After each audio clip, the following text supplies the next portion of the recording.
It's not as strong as it was. The unemployment rate unexpectedly went down. We did see strong job gains in the household survey and a drop in the number of people who reported being unemployed, which is, for the overall economy good. The question is then, how does that all feed into inflation? We saw a slight drop in the average hourly earnings numbers, and that may have been because the biggest job gains were in sectors where they're relatively low wage and people had been reluctant to go back into those jobs, waiters and waitresses at bars and restaurants, home healthcare workers, that sort of thing. So we may be reaching the limit of the participation rate, the number of people who are going to come back into the labor force. Right. Labor force declined too. And if that's the case, it makes it harder on the Fed because the labor market may not loosen up as much. But if the trend in wages continues, and if it's more people going back to low-wage jobs, that would be slightly good news for the Fed. But basically, keeps us status quo. They'll keep raising interest rates. Which is why it feels like, once again, equity investors, at least greedy, are a little concerned. Yeah, and bond market as well, because the knee-jerk reaction here was basically sell stocks, sell bonds. And obviously the equity market selling has accelerated. And I want to say not even on extreme volume at all. You're seeing, I like to look at the 5-day average because it's a little bit more short-term frequency. The S&P 500's 5-day average volume is down about 4%. So you're actually negative on the day. That being said, to see a... And did we see stronger volume on the days where we saw a bunch of buying this week? We have, okay. We have. And I think one of the, I'll give you the bull and the bear argument. The easy thing to basically say is the good news for the economy is bad news for the markets for the exact reason that Mike just outlined when it comes to the Federal Reserve and how hawkish that they're going to be, or perhaps even fate that no matter how hawkish they'll be, they can't give enough slack to the labor market. There is that as well.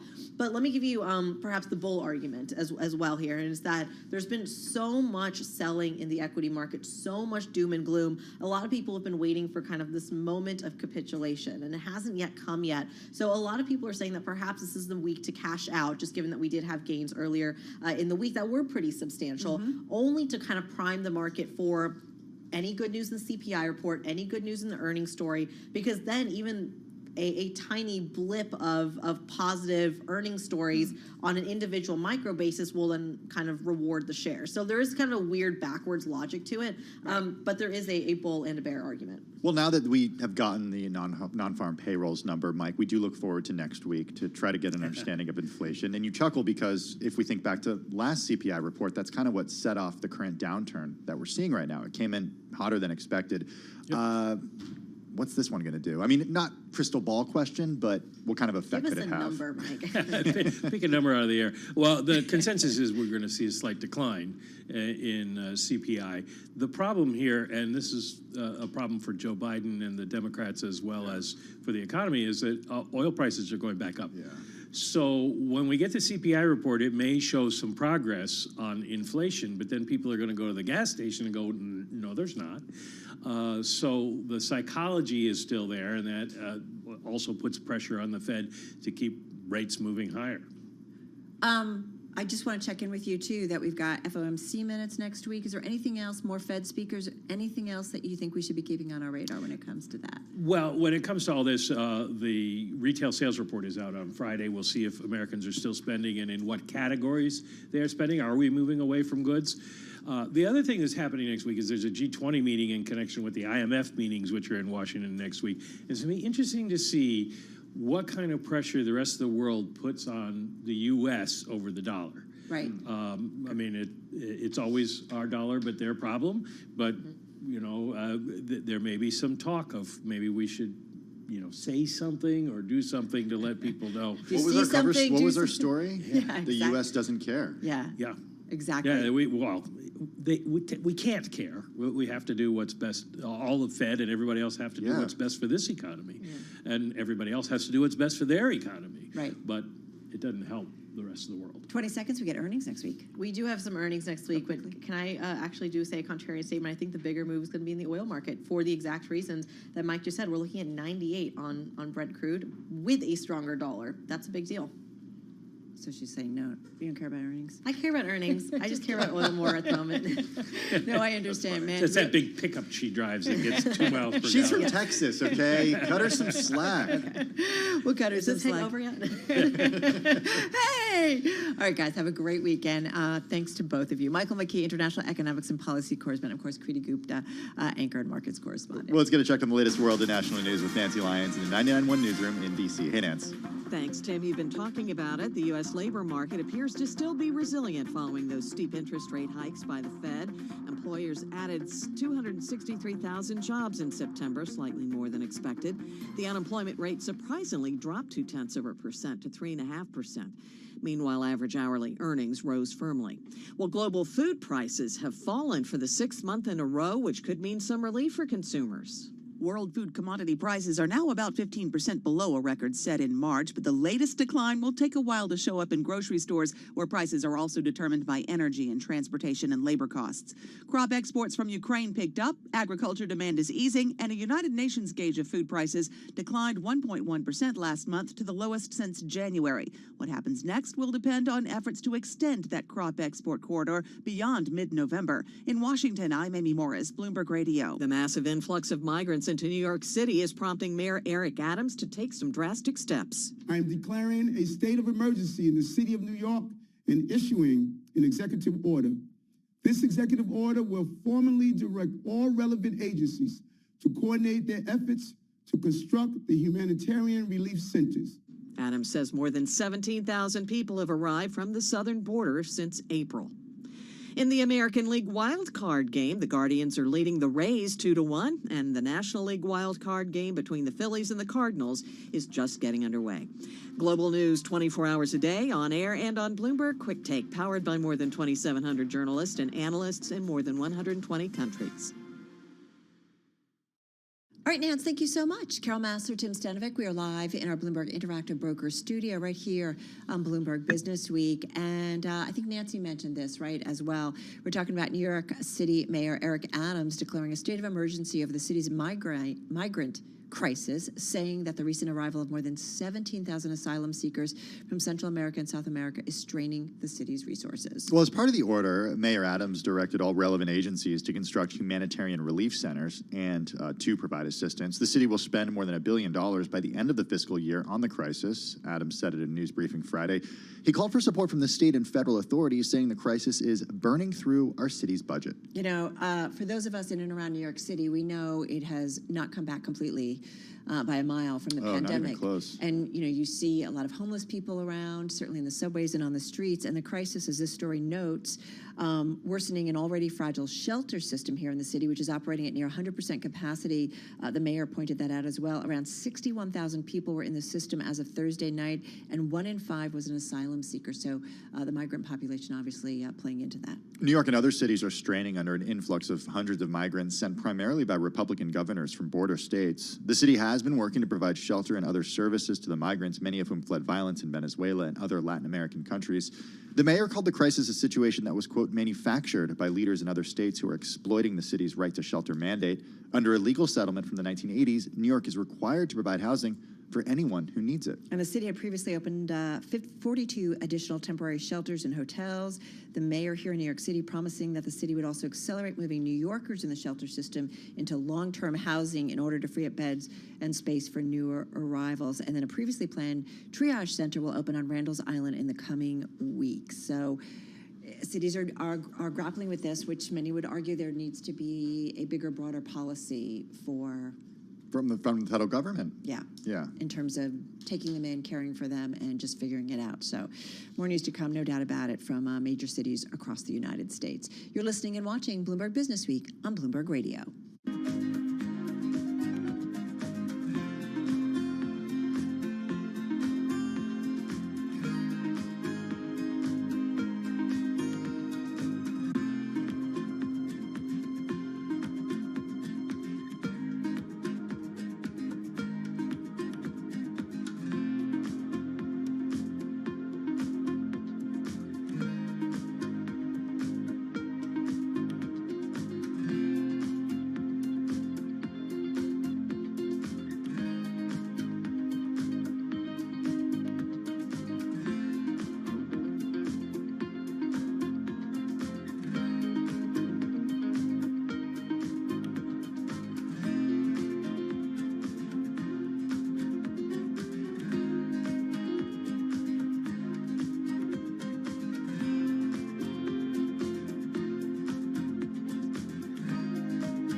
markets, headlines, and breaking news 24 hours a day at Bloomberg.com, the Bloomberg Business app, and at Bloomberg Quick Take. This is a Bloomberg Business Flash.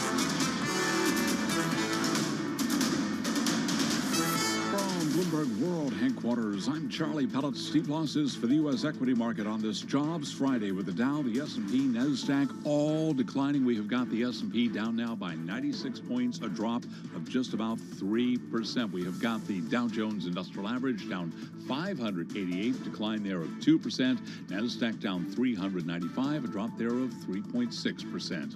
10-year yield, 3.87%. The two-year yield now 4.28%. Spot gold down $12 the ounce to $16.99.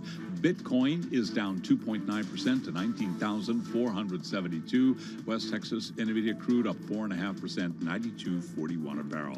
Briefly, sources tell Bloomberg CVS Health is in exclusive talks to buy Cano Health. That is the healthcare provider backed by billionaire Barry Sternlicht. CVS shares, they are lower now by just about 10%. Cano is up by 5.2%. I'm Charlie Pellet. That is a Bloomberg Business Flash. All right, Charlie, thank you so much for that update. You are listening and watching Bloomberg Business Week. Carol Master along with Tim Stanovic live here on Bloomberg Radio. Do want to get back to something we just talked about with our Mike McKee, and we're talking about this morning's jobs report. Just a reminder, the U.S. labor market staying strong. In September, the unemployment rate unexpectedly returned to an historic low, leaving the Fed on course to deliver yet another aggressive interest rate hike. Non-farm payrolls increased 263,000 in September after a 315,000 gain in August. Unemployment rate dropped to 3.5%. That matched a 5-decade low. Average hourly earnings rising firmly, Tim. Well, we like to turn to, on days like this, Becky Frankowitz, Chief Commercial Officer, President North America for Manpower Group. Becky joining us this afternoon on the phone from Chicago. Manpower Group, of course, a placement firm that works around the globe and has a really good understanding of what exactly is happening when it comes to jobs in this economy and more. Becky, good to have you back with us. How are you? Hi, Tim. Well, thank you. Good. So any surprises in the jobs report that we got? We know for the equity market, it's another good news is bad news scenario.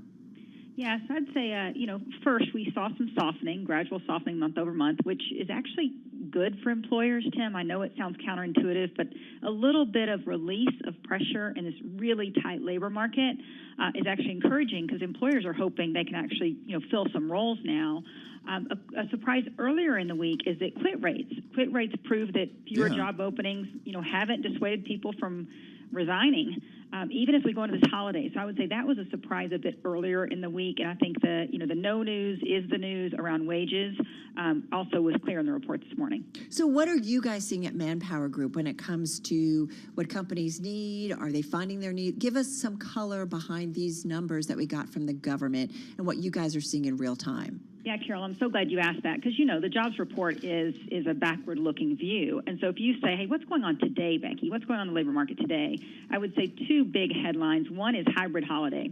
So we are seeing retailers start to hire for what I call hybrid. And my kids make fun of me because I said it's IRL, in real life. So we're seeing people want to shop in store, and therefore we're seeing roles associated, store managers, service people in inside retail. We're starting to see some pickup there, as well as continuing growth around, logistics, delivery, drivers, et cetera, which really didn't show up in the report today. And so it's a bit more delayed. So that would be one big thing that we're seeing. And the second thing we're seeing that was in the report today is tech hiring, Carol, continues to be robust, aggressive, and apparently slowdown proof. Really? That's so weird because... Okay, because we get so much anecdotal evidence, whether that's, Meta Platforms, the parent company of Facebook, or, you just go and type in NI job cuts in the Bloomberg terminal, and there's headline after headline, so much of them based in Silicon Valley. Are you just using the term tech differently as a more encompassing term? Well, it's about tech skills. It's not about tech companies. And so you're absolutely right. The headlines are from the big tech companies, yet every company today is in some part a tech company. And so anyone who might have been impacted by Silicon Valley layoffs was rapidly picked up in either another industry or in a smaller company. And so tech unemployment is still under 1% in our country, under 1%. You know, it's interesting. What was the thing? Oh, labor hoarding we were talking about, where companies are afraid to let go of workers, even if they're a little nervous about the outlook, because they just, maybe they don't think if we get a recession, it won't be deep. And so they don't want to let go of workers because they know how tight the labor market is and they don't want to have to scramble on the other side of it.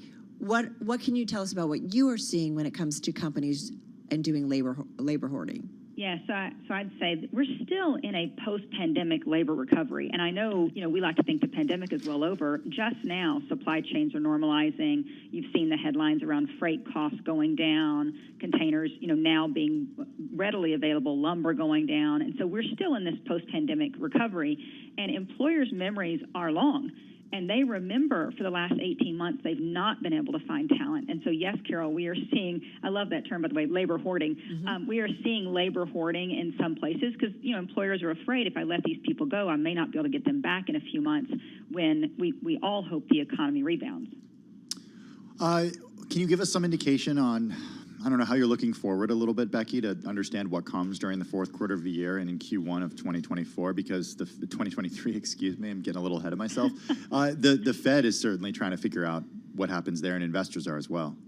Yeah, so I would say, holiday hiring is the weather vane. Yeah. It's going to tell us what we're going to see for the rest of, at least the rest of this year, and also into the very first part of 2023. So that would be one thing for So if we everyone. see, so let me just make sure I understand this. Yeah. If we see softness when it comes to holiday hiring, that could be a bad sign. It could be a concern. So far we're seeing, I know you saw Amazon just announced they're hiring 150,000 Right. people for the holiday. And so, we'd see early signs of promise, but it's still early in the season. But that is the weather vane that we should all keep our eyes on. I think the other is, does the Fed take action again, and what impact does that have on the job market? And that's well outside of, my control.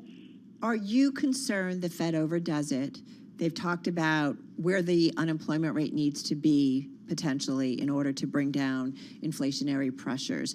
Are you concerned that we will see, maybe it's 6 months from now, maybe it's 12 months, maybe it's 3 months, that we will see those unemployment claims tick higher and a significant amount of people might be out of work? And just got about 30 seconds, Becky. Yeah, so I would say, Carol, I hope it's not significant. The labor market traditionally lags the economy. It's lagging it a bit more. So I'm hoping the economy rebounds and the labor market has a short and shallow decline. Okay, going to leave it there. Hey, listen, Becky, have a great weekend. Good to check in with you. Becky Frankowitz, she's Chief Commercial Officer, President of Manpower Group North America, and of course joining us, as she typically does on these monthly jobs data days, joining us on the phone from Chicago. It's funny, I was looking at NI job cuts, and there's just so many stories. It's like, well, wait a minute, I don't understand. But, if the job market is so good, why do so many people talk about layoffs? But the distinction that Becky made is so important, right? Tech jobs versus tech companies. Yes. Really important It's like distinction. in a nutshell. Yeah. I think that could be a quick take video. Sounds good. You want to do it?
broadcasting live from the Bloomberg Interactive Broker Studio in New York. Bloomberg 1130 to Washington, D.C., Bloomberg 99.1 to Boston, Bloomberg 106.1 to San Francisco, Bloomberg 960 to the country, Sirius XM Channel 119, and around the globe, the Bloomberg Business app and BloombergRadio.com. This is Bloomberg Business Week. All right, everybody, this is Bloomberg Business Week, the Friday edition. Carol Master along with Tim Stenovec. Coming up, we're going to talk about this Bloomberg exclusive. It does feel like the M&A world, which has been under a lot of pressure this year, feels like activity's picking up. Yeah, CVS said to be in talks to buy Cano Health. You know what? What?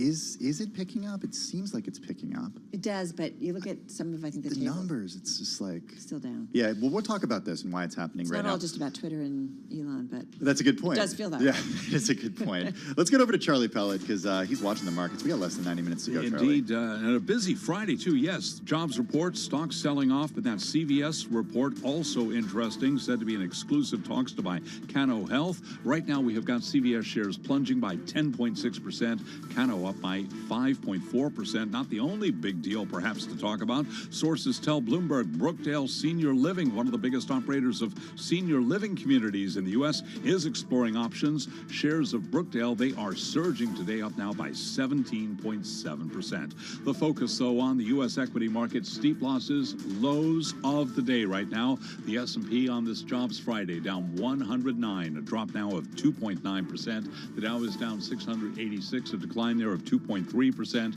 NASDAQ down 426, a drop there of 3.85%. 10-year yield, 3.87%. The 2-year yield, 4.29%.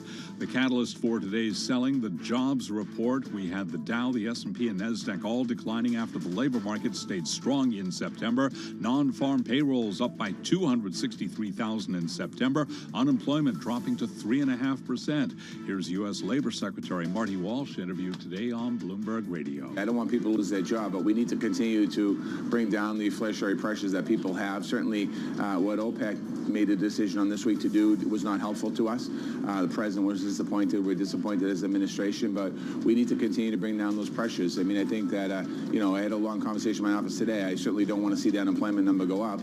I like to see people working. After earnings, Levi Strauss now down by 11.5%. Advanced Micro Devices, rattling semiconductor stocks down now by 12.8%. I'm Charlie Pelleton. That is a Bloomberg Business Flash. All right, Charlie, thank you so much. So watching shares of CVS Health, which are down about 10% in It's a good today's decliner, trade. Carol. I know, that's why I was trying Should I use it as one of my decliners? I kind of wish you would. 'Cause then Okay, it would I will. play off I of will. My gainer, Cano Health. Is Cano your third gainer? I'll make it that way if you Okay, want. thanks. Maybe. We'll Appreciate see. it. We'll see This how is I what we feel. do. You're seeing how the sausage is made. All right, so folks, it is a Bloomberg exclusive. CVS Health said to be in exclusive talks to buy Cano Health. It's a healthcare provider backed by billionaire Barry Sternlicht. This is according to people familiar with the matter. Let's get to it, though, with Bloomberg Intelligence senior healthcare analyst Jonathan Palmer. He's on the phone in New Jersey. Hey, Jonathan, good to have you here with Tim and myself. So tell us about this. I think this has been percolating a little bit out there. Does this make sense, first of all, if it happens? Hi, Carol. Thanks for having me on. Sure. So there's, I think, a couple things to think about in the backdrop here. I mean, you mentioned CVS being down 10%. There's really like two things going on with CVS today. One is this Cano Health deal, and the second was some Medicare Advantage ratings came out yesterday, and a number of companies had their star ratings, which is a measure of quality, lowered. And so you're seeing peers like Centene and Clover and Oscar also down 7%. Good point. Plus. So there's really like it's a twofer for CVS today, lower ratings and the news on this deal. But really what we're seeing is an explosion of interest among the big provider or the big insurers among, all different sorts of assets in the provider world. And CVS is not alone in this. We've seen, Walgreens move ahead with their Village MD deal. We've seen Amazon with One Medical. Everybody who's an insurer wants to provide more health care to their customers. Wait, so can I ask you the 10% drop then? Do you think it's 5% or 8% the Medicare quality ratings drop, or What's the spreadsheet telling you, Jonathan? Is what Carol wants to know. I think the majority of it is the Medicare Advantage ratings, the star ratings falling, and then a little bit extra for maybe the potential dilution on this deal if it winds up working that way.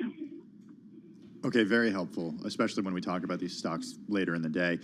Hey, Jonathan, give us a good idea of what all of this consolidation means for the end consumer, for the people who use that healthcare. I mean, that's all of us. Yeah, I think it's a great question. I mean, ultimately, I think what CVS and its peers would tell you that, consolidation and bringing more services under one roof will help lower costs and improve outcomes. I mean, I think the devil's in the details there. We don't necessarily, see that across the healthcare universe right now. I mean, we have things like Minute Clinics. CVS has their health hubs. That was part of the big vision of this Aetna deal, was to marry, an insurer with retail assets to provide more healthcare, locally, and it's still a work in progress. So I think this idea of value-based care and putting a whole bunch of services all under one roof, the thesis still needs to be proven out, both on the outcomes and the costs. So in terms of, and I know in our reporting, we pointed out that there's no certainty a deal will be reached, in part because Humana has a right of first refusal should Cano find a buyer under an agreement they made back in 2019, at least according to the people in the know, right? So it's not necessarily a done deal. Exactly. I mean, Humana is, I believe, their Cano Health's biggest customer, and as part of that, the deal that they negotiated in the past, they have a right of first refusal if there's ever an offer, a firm offer to buy the company. I think what that means for CVS, assuming, our reporting is good, is that, most likely they'll have to pay, maybe a little bit more of a premium just because, Humana does have that option to match it. Mm-hmm. I think, so this might be the rubber meets the road of whether they actually want to own it or let somebody else own it, like CVS. Hey, Jonathan, Carol had this comment that kind of struck me, which was, wondering about the return of M&A. And I'm wondering, just because of the economy that we're seeing right now, and I know, Carol, you have, Twitter and Elon Musk and on my mind. Yeah, on your mind for this week in that M&A news. But we've been talking to a lot of folks who have said, the IPO market has dried up, and we see the numbers to prove that. M&A is, you watch for it, but we're not seeing a ton of it right now. Is the healthcare space an exception? That's a good one, because I think there's a couple things at play. There's an appetite for these bigger companies to grow, and they can't all do that organically. So they, clearly turn to the M&A markets. And companies like CVS have been very clear to say that they want to do M&A and they have the capacity. And there's strategic areas like primary care, and which Cano plays in, where they want to get stronger. So to me, it feels like the M&A market, I don't want to say it's hotter than it has been, but that the interest is still there, and the incumbents are still have the ability to do deals, even with rates higher. They can manage the leverage. All right, Jonathan, so great to check in with you. Thank you so much. Have a great weekend. Jonathan Palmer, Senior Healthcare Analyst at Bloomberg Intelligence, on the phone in New Jersey. All right, let's get to world and national news. Nancy Lyons is standing by in the D.C. newsroom. Hey, Nance. Thanks, Tim. President Biden says today's jobs report shows the number of people re-entering the workforce is the fastest in any modern economic recovery. We still have a lot of work to do, but we're building a different economy than before. A better one, a stronger one. Employers added 263,000 jobs in September. That was slightly more than expected. The unemployment rate surprisingly dropped 0.2% to 3.5%. The president made his remarks during a visit to a Volvo plant in Hagerstown, Maryland. The Biden administration plans to launch its student loan forgiveness this month, but legal challenges could threaten the rollout. 5 separate lawsuits have been filed across the country arguing the president doesn't have the authority to grant such large-scale debt relief without congressional approval. The president's plan relies on a 2003 law that lets the Education Department waive loan requirements in an emergency. The law was passed in the wake of the September 11th attacks, but the president says COVID counts. If the application process goes live later this month, the Biden administration says some borrowers could see a drop in their balances before loan payments resume next year. In Washington, I'm Nathan Hager, Bloomberg Radio. Uvalde school leaders have pulled the district's embattled campus police force off the job 4 months after the Robb Elementary School shooting. They cited, quote, additional concerns with department operations. The force recently hired a former Texas state trooper who is part of the hesitant response. In a Major League Baseball playoffs, the Cleveland Guardians have won their wild card game against Tampa 2-1. The Phillies and the Cardinals are scoreless in their wild card game. Global news 24 hours a day, on air and on Bloomberg Quick Take, powered by more than 2,700 journalists and analysts in more than 120 countries. I'm Nancy Lyons. I'll see your trial and one-up you a trial. No, that's not exactly what's going on. That's not exactly what's going on, but among the most read on the Bloomberg terminal this afternoon, just a reminder, what you can do is type READ GO on the terminal, is a story about Elizabeth Holmes and her ex, Ramesh Balwani. He sees her bid for new trial and, well, he wants one too. Yeah, exactly. If Elizabeth Holmes stands to get a new free trial, no, let's try that again. If Elizabeth Holmes stands to get a new fraud trial after a government witness showed up at her home uninvited and sounding remorseful, her convicted ex-boyfriend deserves the same chance. And that is what a lawyer for her ex-boyfriend is saying. I guess yesterday asked the judge who presided over both executives' trials to let his client piggyback on Elizabeth Holmes' bid for a retrial. Yeah, we're talking about Ramesh Sunny Balwani. And if U.S. District Judge Edward Davila agrees, the ex-partners could both appear at an October 17th hearing in a common quest to challenge the credibility of a former Theranos lab director, Adam Rosendorf, whose testimony was damning for both of them. It's interesting. The judge already has made it clear his only concern is to confirm that Rosendorf gave truthful testimony regardless of whatever regrets he may have had in hindsight. Balwani's lawyer used the same word as Holmes' attorney and the judge extraordinary to describe the highly unusual scene that unfolded in August when Rosendorf arrived at the Holmes household and allegedly told her current partner that he had such misgivings about his testimony that he couldn't sleep. Wow. You've read the book. I've Theranos gone book. over it. Yeah. Yeah, I've gone through it. And I mean, it's incredible that this is a story that's still being told. It's a story that continues to unfold. You know what? Wow. Because I think maybe we're wondering what we didn't know. And I think it was just amazing how all of us in the media were kind of caught up. There was so much coverage of her and what she was seeming to do and upend. Magazine covers the system. everywhere, right? Exactly. It's kind of seen as like a Steve Jobs for the healthcare space in many ways. And then to see it all come undone. And there were well-known investors and board members as well, who were a very big deal. And it looks like new trials coming up. One or Maybe. two. Maybe, exactly. Yeah. All right, this is Bloomberg.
markets, headlines, and breaking news 24 hours a day at Bloomberg.com, the Bloomberg Business app, and at Bloomberg Quick Take. This is a Bloomberg Business Flash. From Bloomberg World Headquarters, I'm Charlie Pellet. Jobs Friday, the selling is intensifying with the Dow, the S&P, and NASDAQ very much in the red. Labor market did stay strong in September, but that is raising concerns about the Fed's next moves, with the S&P now down by 109 points, down 2.9%. We've got the Dow down 693 points, down 2.3%. NASDAQ down 419 points now, a decline of 3.8%. We are trading at the low of the day on the S&P 500 index. Got to keep it locked into Bloomberg Radio to see how things shake out at the close. The 10-year 3.87%, the 2-year 4.29%. Spot gold down $15 the ounce to $16.97, a decline of 0.9%. And West Texas Intermediate crude oil right now up 4.8%. WTI is at $92.67 a barrel. Briefly, iRobot has won a first round in a bid to ban Shark Ninja vacuum imports. An ITC judge has found that those vacuums infringe some iRobot patents. I'm Charlie Pelleton. That is a Bloomberg Business Flash. I just like when you say Shark Ninja. Is this the vacuum wars? Is that silly? It sounds like it. Yeah. Yeah, Shark Ninja, huh? There we go. Let's say it together. Shark Ninja. Jinx. This could be a Jinx, you owe me I something. don't know, like now. a Netflix series. What do you think? Coming to you soon. All right, Charlie Pellet, thank you so much. All right, coming right now is a story that's among our most read on the Bloomberg. It's also in the new issue of Bloomberg Business Week that's just out. It's in the feature section.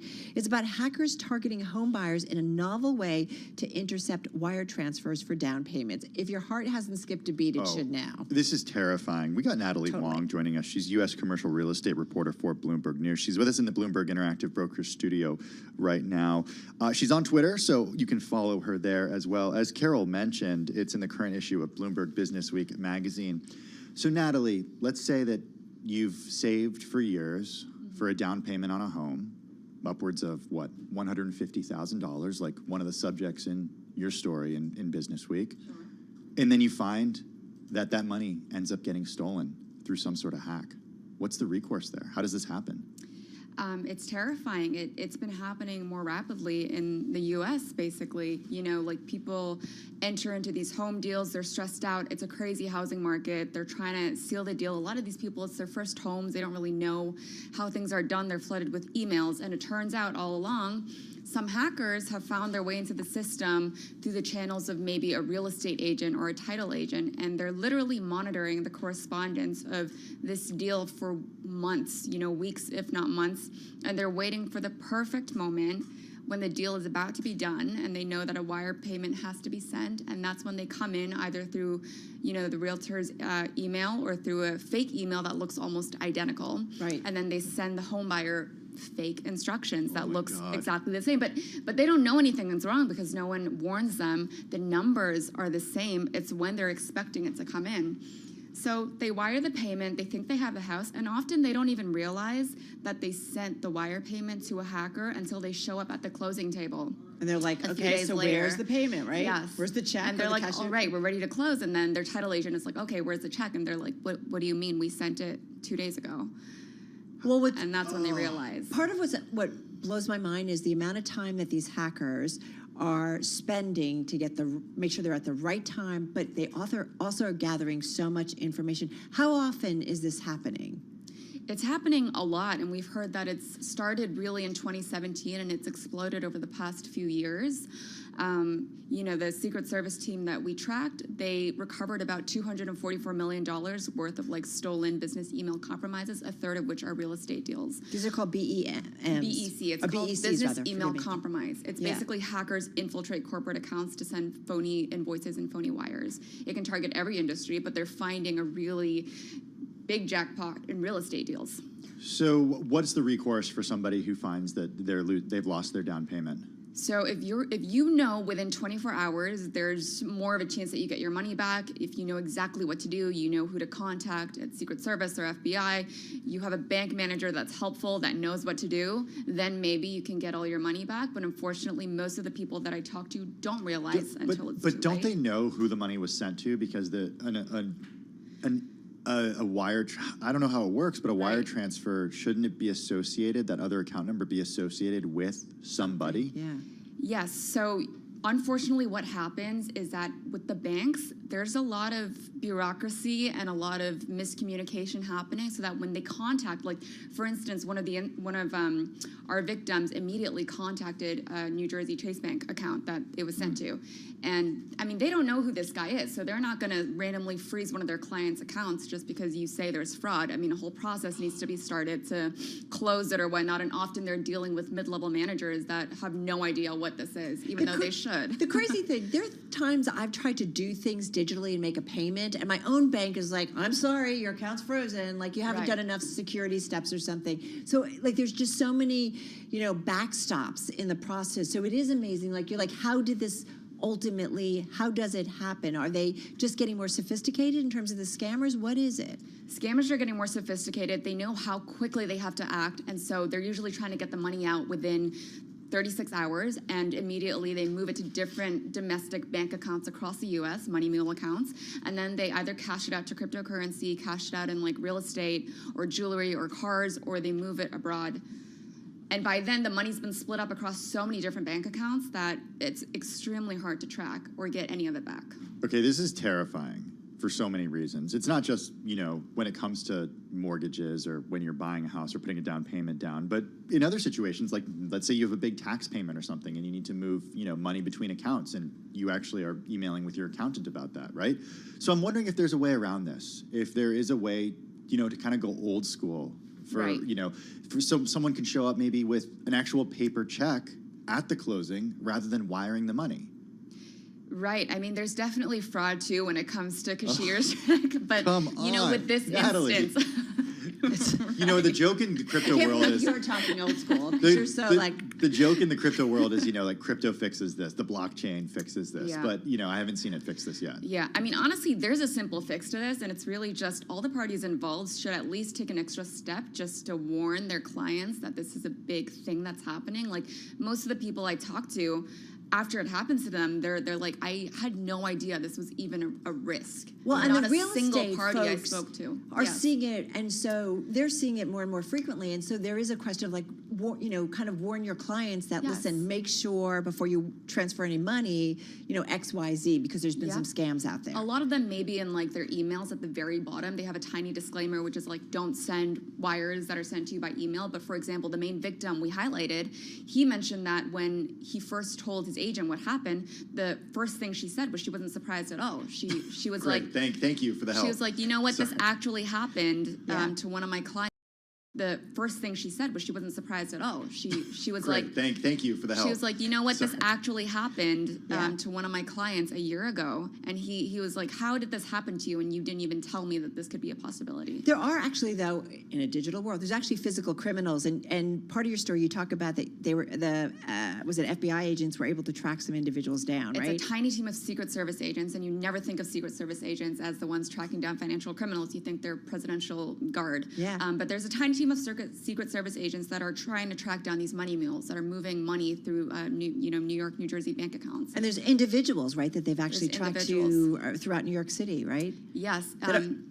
Yeah, there's a group of 11 individuals that were moving the money across different bank accounts, buying new Mercedes-Benz, new vehicles, and basically engaging in all these different schemes to get money abroad. Pink Hat Girl. Can you avoid? Pink Hat Girl. 30 seconds left, Natalie. Can someone avoid this by doing all this over the phone and making sure that they're actually talking to the parties involved? Yes. I don't want to ask you if they can avoid it, but is that a safer thing to do? I think the safest thing to do is really just to triple check with all the parties involved, make sure that everyone is on the same page, make sure that you know exactly where you're sending. She's chuckling because she can see me to. freaking out right now. Well, you do things where you call somebody and like, hey, did you send me that? Is this to you? Natalie Wong, great story, U.S. commercial real estate reporter here at Bloomberg News. This story among our most read, and it is in the new issue of Bloomberg Business Week magazine, so be sure to check it out. This is Bloomberg Radio.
countdown to the close. Bloomberg's comprehensive cross-platform coverage ahead of the U.S. market close starts right now.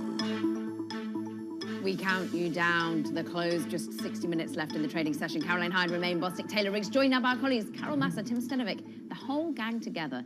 We go across TV, radio, and YouTube to dissect with us all together a really dreary day, off by more than 400 points on the NASDAQ, Carol. Yeah, Caroline, it almost makes you forget the rally that was happened earlier in the week. I've been looking at some underperformance, and that is in the chip names in particular. The Philadelphia Stock Exchange Semiconductor Index down more than 6% in today's trade. This group is down 40% so far. Still has about a 3% gain on the week, but pressure today.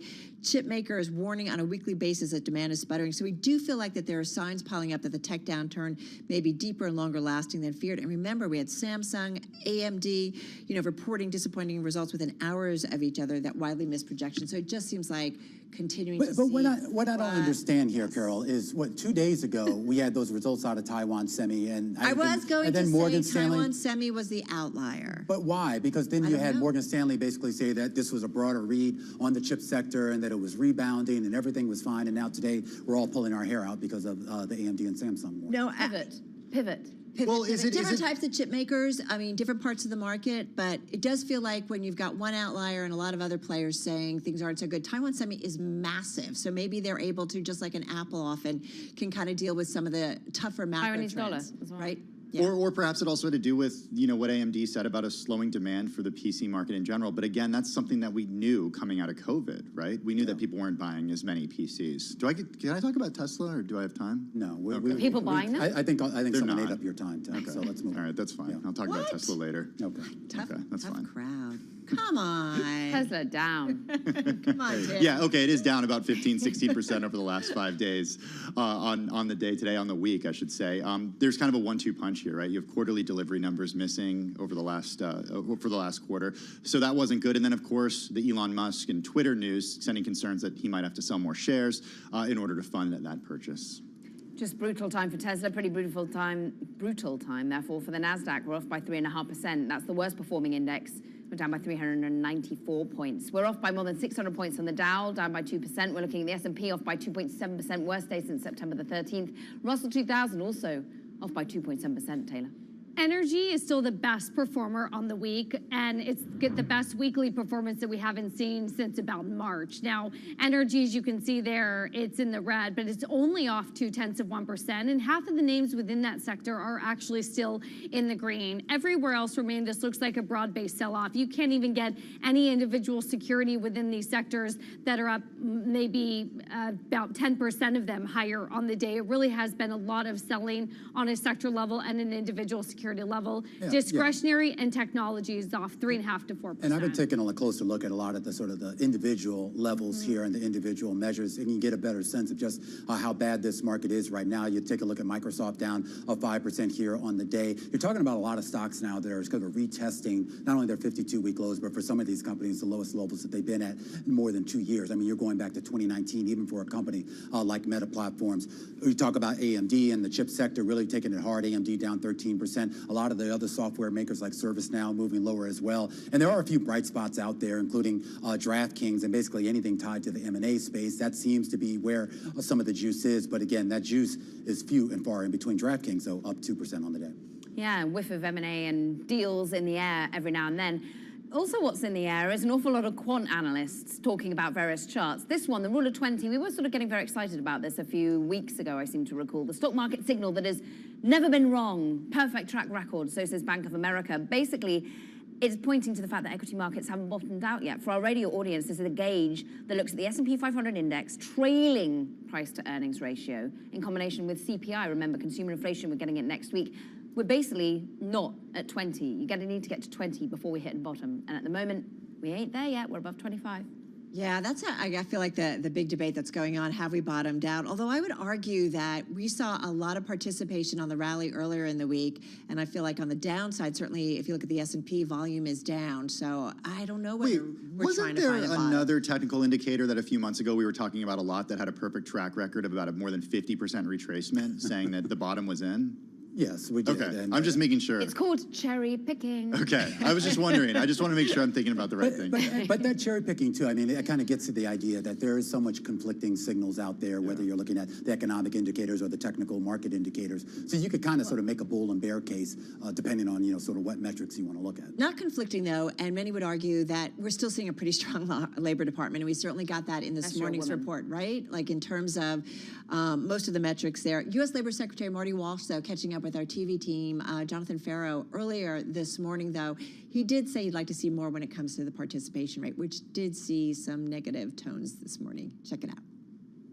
We still have job openings. People are still looking for work. Obviously, we'd like to see the participation rate a little higher. I mean, that number went down a little bit this month. I think 0.1%. So we have to see what's happening there. Of course, that's the Labor Secretary of the United States, Marty Walsh. I mean, don't you scratch your heads a little bit about, here we see the strong labor market continuing, and yet every day we all are talking about some company or other that is talking about job cuts. Well, okay, so we put this question to Becky Frankowitz over at Manpower Group a little earlier in the program, and I said, what about all that anecdotal data that we get from companies like Meta Platforms or the hiring freezes that we hear from some of the biggest tech companies? And she said, there's a distinction between tech companies and tech workers. So any tech employee who can't find a job ends up getting hired at not necessarily a tech company, but a company that has tech employees. So she's seeing incredible strength still across the industry, across that sector. There's also a difference between layoffs versus just hiring freezes. And there's been a few sort of reading between the lines with some of the big tech companies where it may not be a flat out firing. It just could be a pause in some of the new hiring as well. So I think that's important. That goes back to the JOLTS data too. I mean, you had this huge gap and technically you would have to shrink before you would start to see sort of that real mass layoffs. And maybe that is a blessing in disguise that we had those 11 million job openings. So maybe the job openings go away first, and that saves a lot of folks who actually have their jobs and allow them to keep their jobs. Yeah, so 1.7 people on the sidelines for every one job that's open. But that's why we therefore look at the wage part of the equation. And there, I mean, 5% is well off where we need to come down to stop fueling basically inflation. And that's the big print we've got to look forward to next week, whether or not that runs hot. I mean, more than 8%, it's unlikely to be cool enough to sort of make us once again start fighting the Fed. Yeah, right. What? Oh, go ahead. Oh, I was going to, and don't forget about the producer price numbers, which are still going to come in about 8% if you believe the Bloomberg estimates. And then those retail sales numbers at the end of the week, which are also going to be kind of erratic. Yeah, so something to keep an eye on. I do think, going back to the labor market, there's the whole idea of labor hoarding and companies just holding on to workers because they remember what it was like during the pandemic in terms of trying to find some workers, so when they needed them. So you do wonder how much of that is going on. Maybe we'll kind of keep those labor market numbers strong for a while. Yeah. All right, guys. Well said. Well, okay, thank you. I'm so glad. We're going to be back in less than an hour's time. We're going to count you down. Wrap up the trading day, the trading week. We'll be back for Beyond the Bell at 4 p.m. Wall Street time.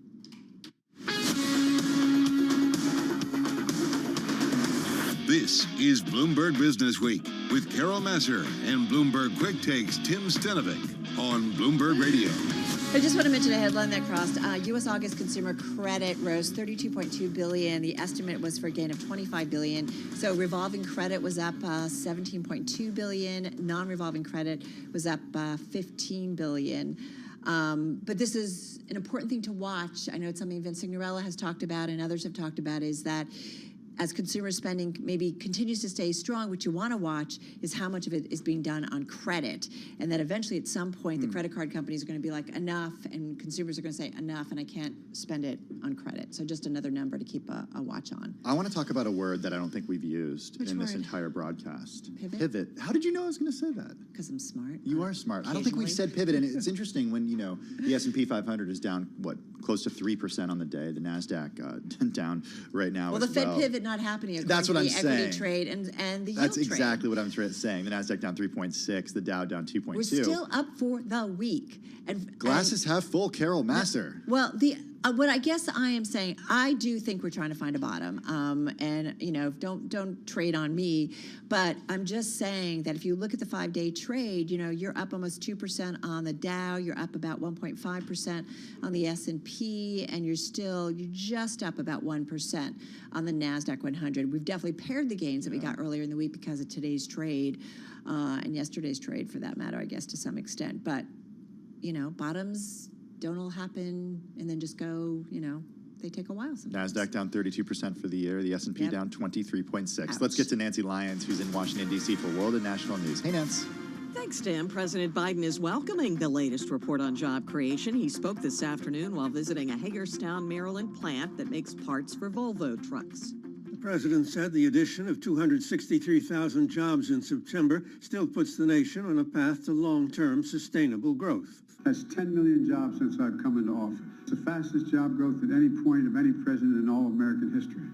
The pace of job growth is cooling while still powering our recovery forward.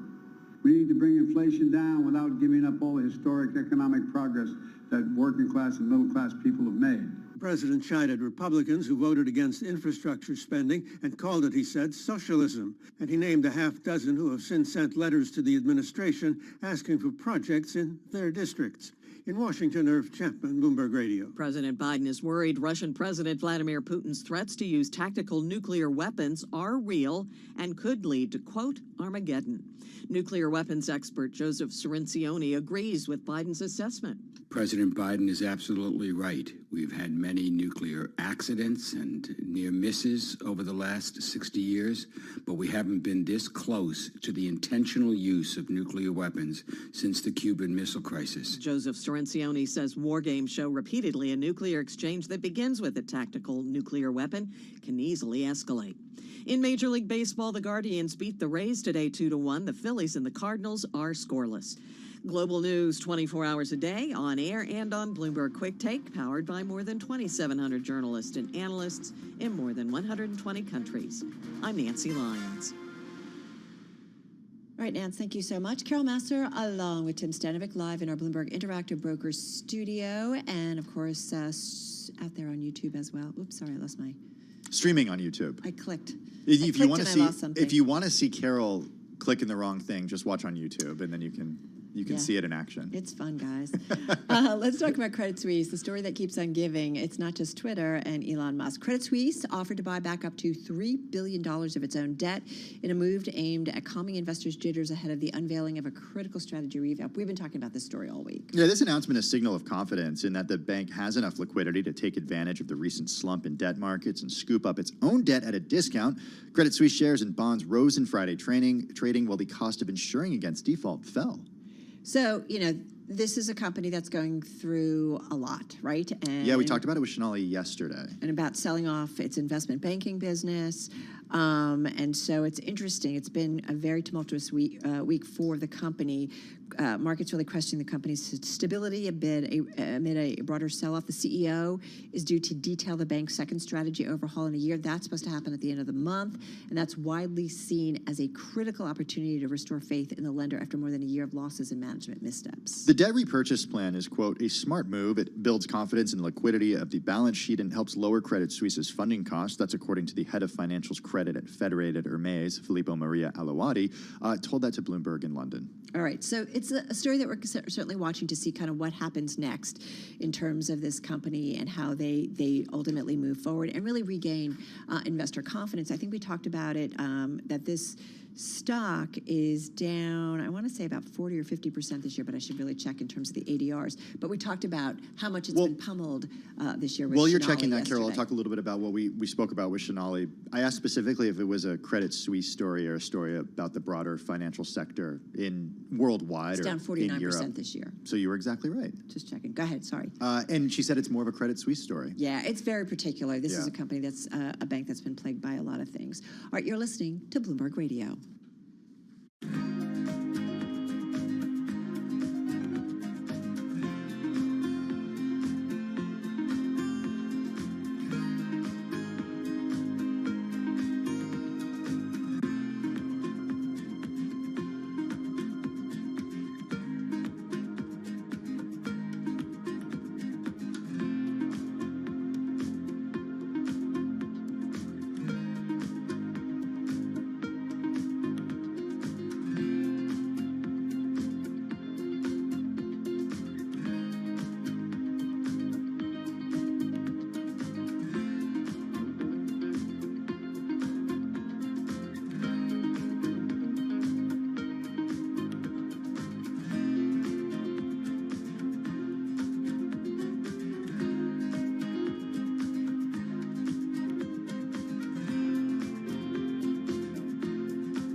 news, headlines, and breaking news 24 hours a day at Bloomberg.com, the Bloomberg Business app, and at Bloomberg Quick Take. This is a Bloomberg Business Flash.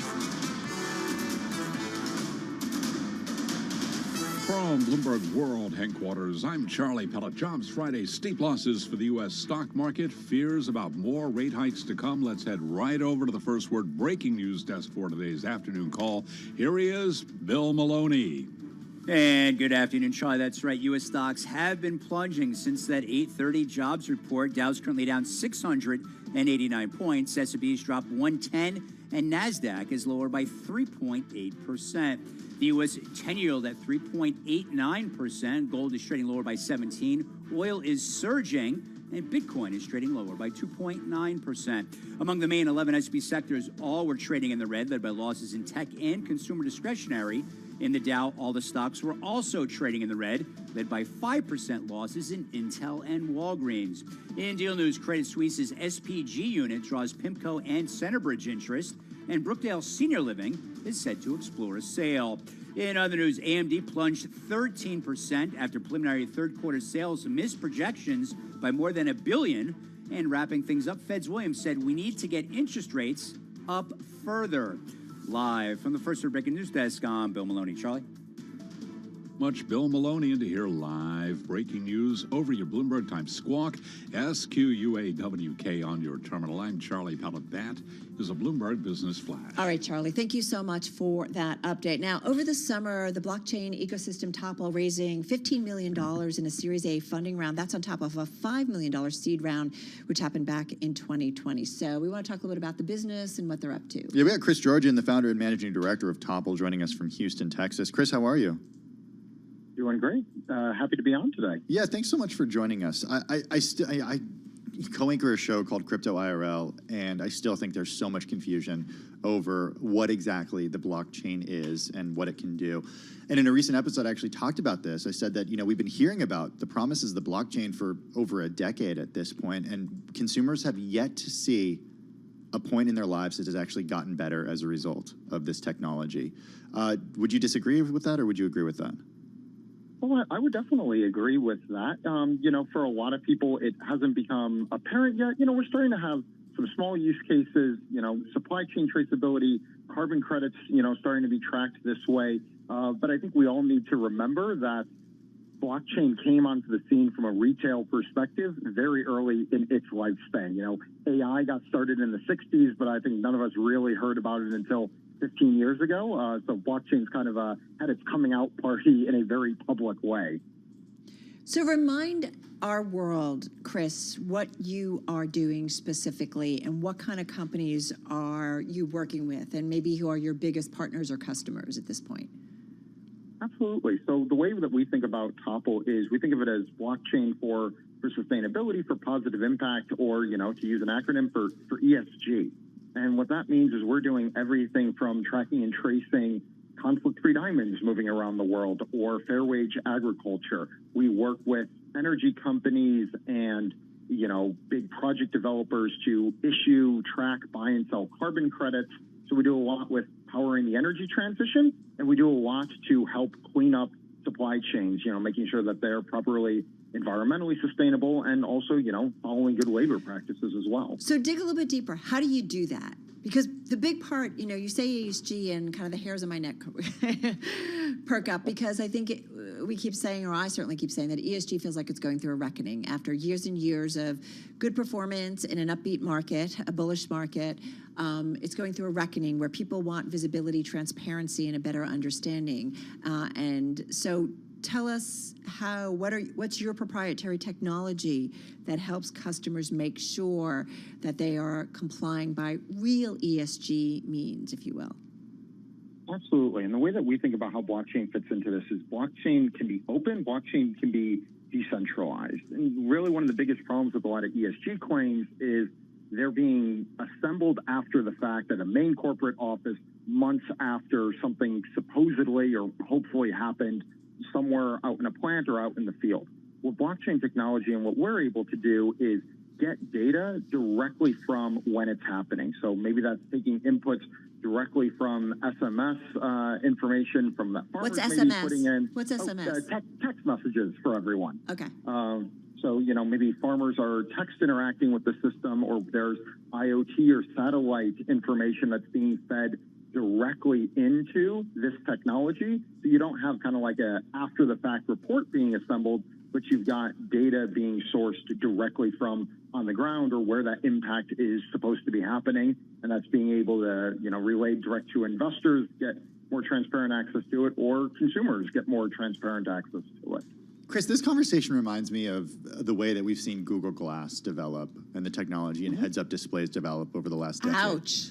Well, only in the sense of, when this came out, Google had this video of, everyday people wearing these glasses and, a heads-up display saying, walking down a subway into a subway station underground. And it's like, oh, something pops up. Subway's closed. Better go use another one, that sort of thing. But what ended up happening was, consumers didn't want that type of technology. They didn't like the way that they interacted with it. The technology was then used in warehouses, and it's like caught up on the industrial side of things. Right. Do you see that happening with blockchain? Like, something was promised to consumers, but it's actually more applicable in an industrial space? I think the earliest use cases absolutely, will fall into that pattern. And, that's really the pattern that we're following as well. It's right now, it's a behind the scenes technology. It's powering applications and platforms that are all being built on top of it. There's still probably a long way that innovation can go. And so, just like we might see Google Glass or, a competitor make a reemergence once the technology is, ready to come back out of industry. Right. I'd say in the next 2 to 4 years, we'll see that on the consumer side for blockchain as well. Hey, listen, just got about 45 seconds left here. We're Bloomberg. We care about this kind of stuff. You guys are raising money from investors. So what's been the growth in your business, top line? And I'm assuming you're not profitable yet, but you can clarify. So some of this is kind of, still, private information, but, over the last year, we've onboarded about 30 different projects all across the world onto the platform. I think we're active with projects across 5 continents right now. Team is growing healthily. I think we've just onboarded our 35th person. So it's also a great time to be hiring in the tech space. So been really enjoying that as well. All right. Well, no slowdown, really. So is that like double-digit growth? Yeah, I didn't hear it. Pretty close to that, yeah. Okay. Well, listen, good to know. And it's definitely a world that we're interested. Tim is all over it on his show. You should watch our new show, Crypto IRL, tonight, 8:30, Bloomberg TV. little I like that you squeeze that in. That's the 5th of more plugs, okay? I love it. Our thanks to Chris, of course, founder and managing director of Topple here on Bloomberg.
Broadcasting live from the Bloomberg Interactive Broker Studio in New York. Bloomberg 1130 to Washington, D.C. Bloomberg 99.1 to Boston. Bloomberg 106.1 to San Francisco. Bloomberg 960 to the country. Sirius XM Channel 119. And around the globe, the Bloomberg Business app and BloombergRadio.com. This is Bloomberg Business Week. All right, everybody, you are listening and watching Bloomberg Business Week on this Friday. We are watching stocks head to their lows. We'll get more on that in just a moment. We're also going to get more on Walt Disney's ESPN, maybe nearing a large new partnership. Can I say who it's with, or is that too much of a tease? No, don't. Yeah, okay, tease. well, all right, and we got a great crew in here to talk about it in just a few minutes. Indeed. In the meantime, though, we're taking another leg lower, Charlie Pellet, on the markets. Give us an update. Well, here's what's going on. Red headline from the Bloomberg Professional Service. This is what it has come to. The NASDAQ 100 extending its decline now to 4%. The selling is accelerating. 28 minutes to go ahead of the closing bell. Right to the numbers. We'll give you the why in a moment.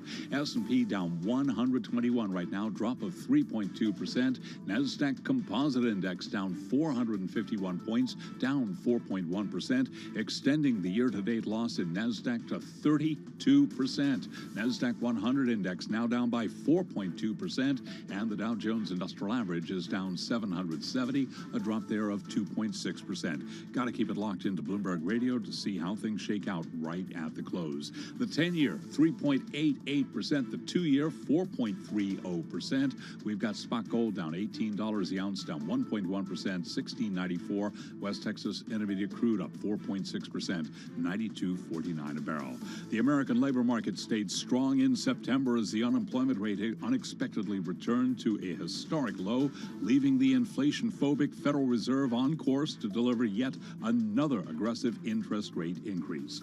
U.S. Labor Secretary Marty Walsh spoke this morning with Bloomberg Radio. On the unemployment, we were talking for the last 3 months about seeing those numbers go down, and in the year 2022, we've had about 440,000 jobs per month. We're still seeing people, 263,000 people going to work today. This month, I should say, last month, we're still seeing those numbers going on. So I think that that's something that is important, that we continue to put those gains. We still have job openings. People are still looking for work. Obviously, we'd like to see the participation rate a little higher. I mean, that number went down a little bit this month, I think 0.1%. So we have to see what's happening there. Chip stocks selling off. Case in point, Advanced Micro Devices plunging now by 13.9%. We've got Intel down 5.5%. NVIDIA now down by 8.3%. Recapping, 10-year yield 3.87%. S&P down 3.3%. I'm Charlie Pellet. That is a Bloomberg Business Flash. All right, Charlie, thank you so much. So we want to talk about Walt Disney's ESPN nearing a large new partnership with sports betting firm DraftKings, according to people familiar with the matter. And we did see this news sending shares of DraftKings soaring.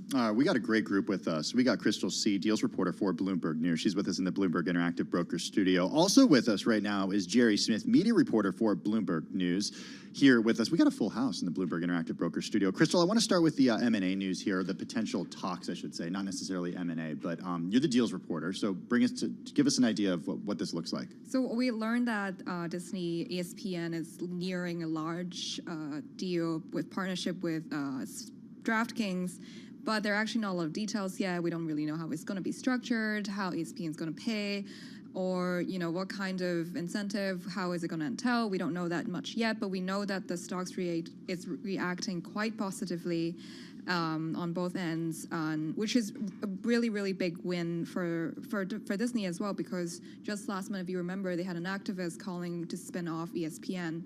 So this is actually making a good comeback. And DraftKings, at their high, were up about 8.8%, still up about 2% here. Jerry, does it make sense? I mean, we know when we did our Super Bowl show, or ahead of the Super Bowl out on the West when we were out in Coast, LA. all of the sports guys, Amazon, Disney, I feel like everybody was talking about how important it was to have a gaming component. What was that word? Engagement, over and over again. Yep. Engagement. Yeah, that's right. I mean, you could break it down from both sides. From ESPN's side, obviously they would be getting a significant amount of money from a sports betting company for a large partnership. And, ESPN is really trying, just like a lot of other TV networks are trying to cash in on the legalization of sports betting. And their viewers are, not only just watching sports, but they want to make bets on sports now that it's legal in roughly half the country. And what ESPN said they want to do is try to reduce the friction. So if you're watching a game, you can make a bet very easily. I mean, the industry really is moving towards betting not just on the outcome of a game, but even moments in the game. And if ESPN can find a way for that viewer to seamlessly watch a game and place bets at the same time, I mean, that's sort of the holy grail Is here. Giselle there? Is she cheering on Tom? No, I'm just kidding. But ESPN has a studio in Vegas, right? That's right. I mean, ESPN has, it's complicated because on one hand, they're owned by Disney, and Right. Disney is a very family-friendly company, and sports betting up until very recently was really considered to be taboo.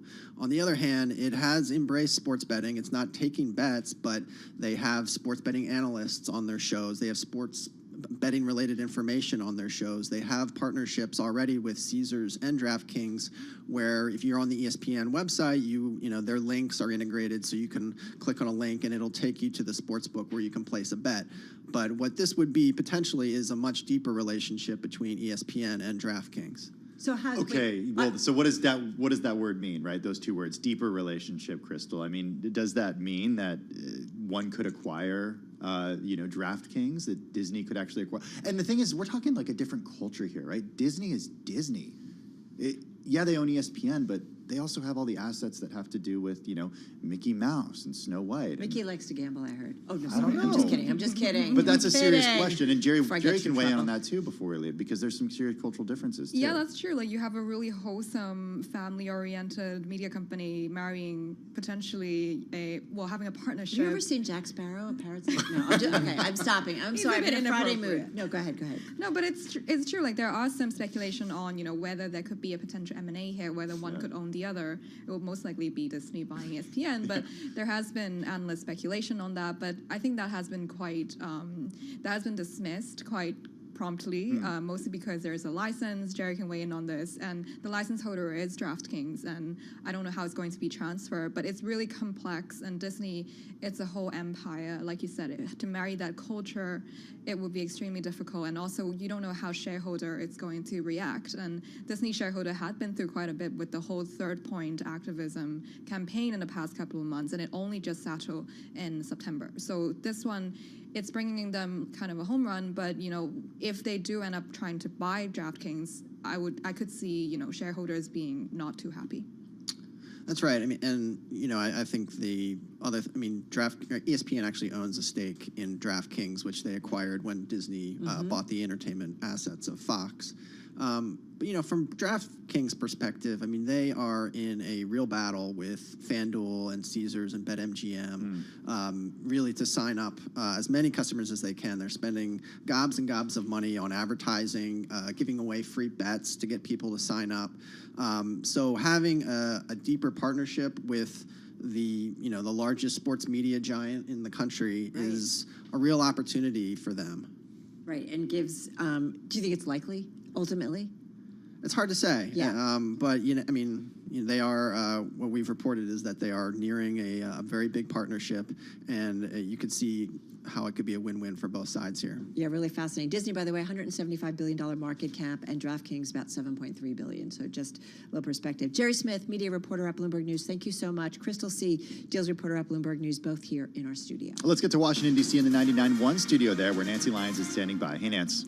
Thanks, Tim. President Biden is hailing the September jobs report, calling the numbers, quote, an encouraging sign the economy is moving towards steady growth. Our economy created 263,000 jobs last month. That's 10 million jobs since I've come into office.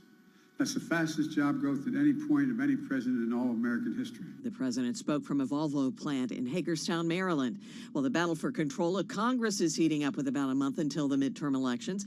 In Pennsylvania, Republican Senate candidate Mehmet Oz has cut into Democrat John Fetterman's lead with a barrage of ads on crime. And former President Trump's super PAC has booked more than $2 million in ads in Pennsylvania and Ohio.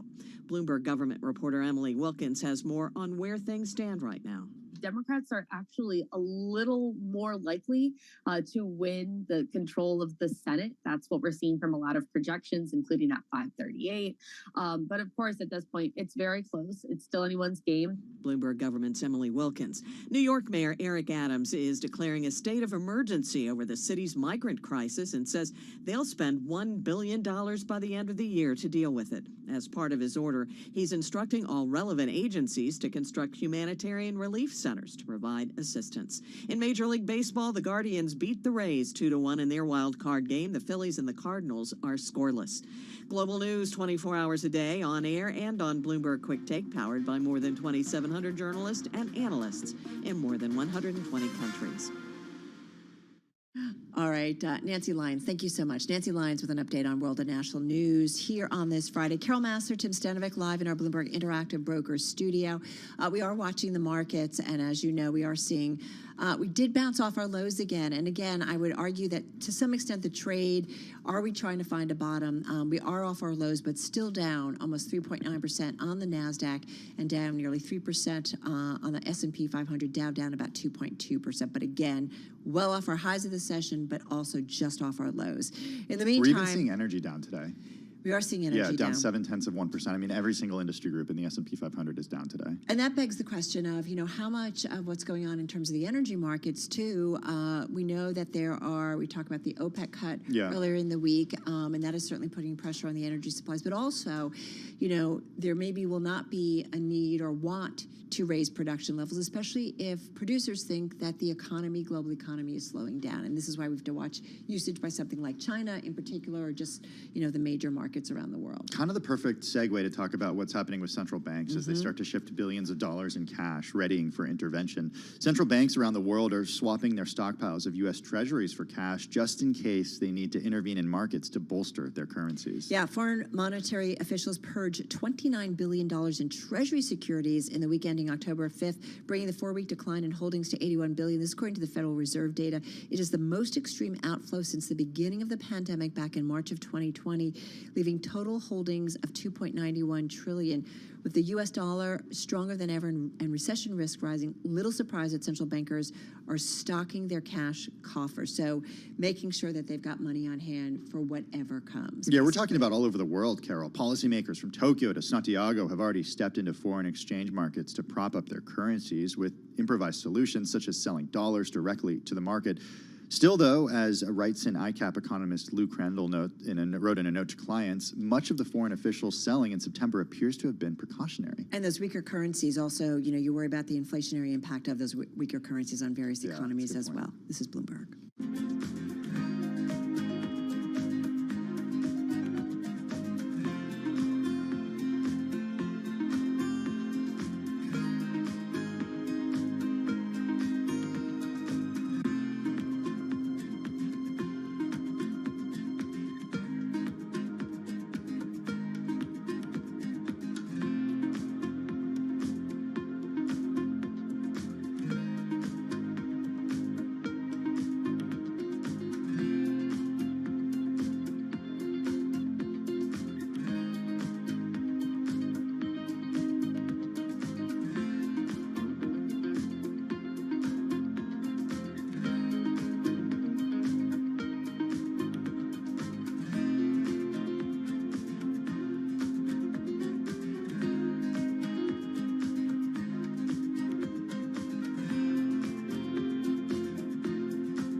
updates, headlines, and breaking news 24 hours a day at Bloomberg.com, the Bloomberg Business app, and at Bloomberg Quick Take. This is a Bloomberg Business Flash.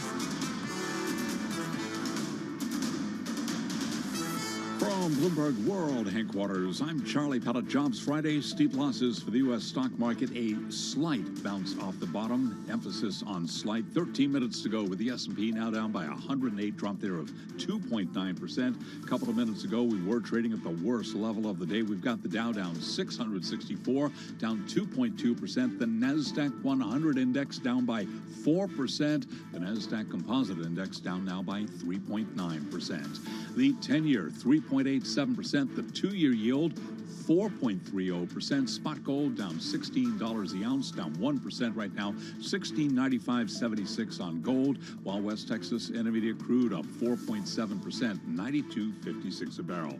Wall Street got a reality check, big time data showing a hot labor market that will likely keep the Fed on its aggressive hiking trail. Recapping a sell-off ahead of the close here with the S&P down now by 3%. I'm Charlie Pellet. That is a Bloomberg Business Flash. I'm driving in my car. I turn on the radio. How about you let me drive? Oh, no. Who's gonna drive you home? Honey, please, I'll do the driving. Drive on. Excuse me, I want to drive. It's the question that drives us. This is the Drive to the Close. That funky music will drive us till the dawn. On Bloomberg Radio. All right, everybody, just about 11 minutes left in today's trading session. Getting ready to wrap up what has been a wild, volatile week here in the trade. Having said that, I do want to point out, as we see stocks selling off in a big way today, we're off our worst levels of the session, and we are still up nearly 2% on the Dow Jones Industrial Average this week, up about 1.3% for the S&P for the week overall, and just holding on to about a 0.6% gain in the past 5 days. But again, seeing some significant selling in today's session. And I will say, though, on reduced volume, I think in particular for the S&P 500. Let's get into it with Brian Jacobson, Senior Investment Strategist at Allspring Global Investments. They've got a little bit shy of $500 billion in assets under management. Brian joins us once again on the phone from Milwaukee. Brian, how you doing?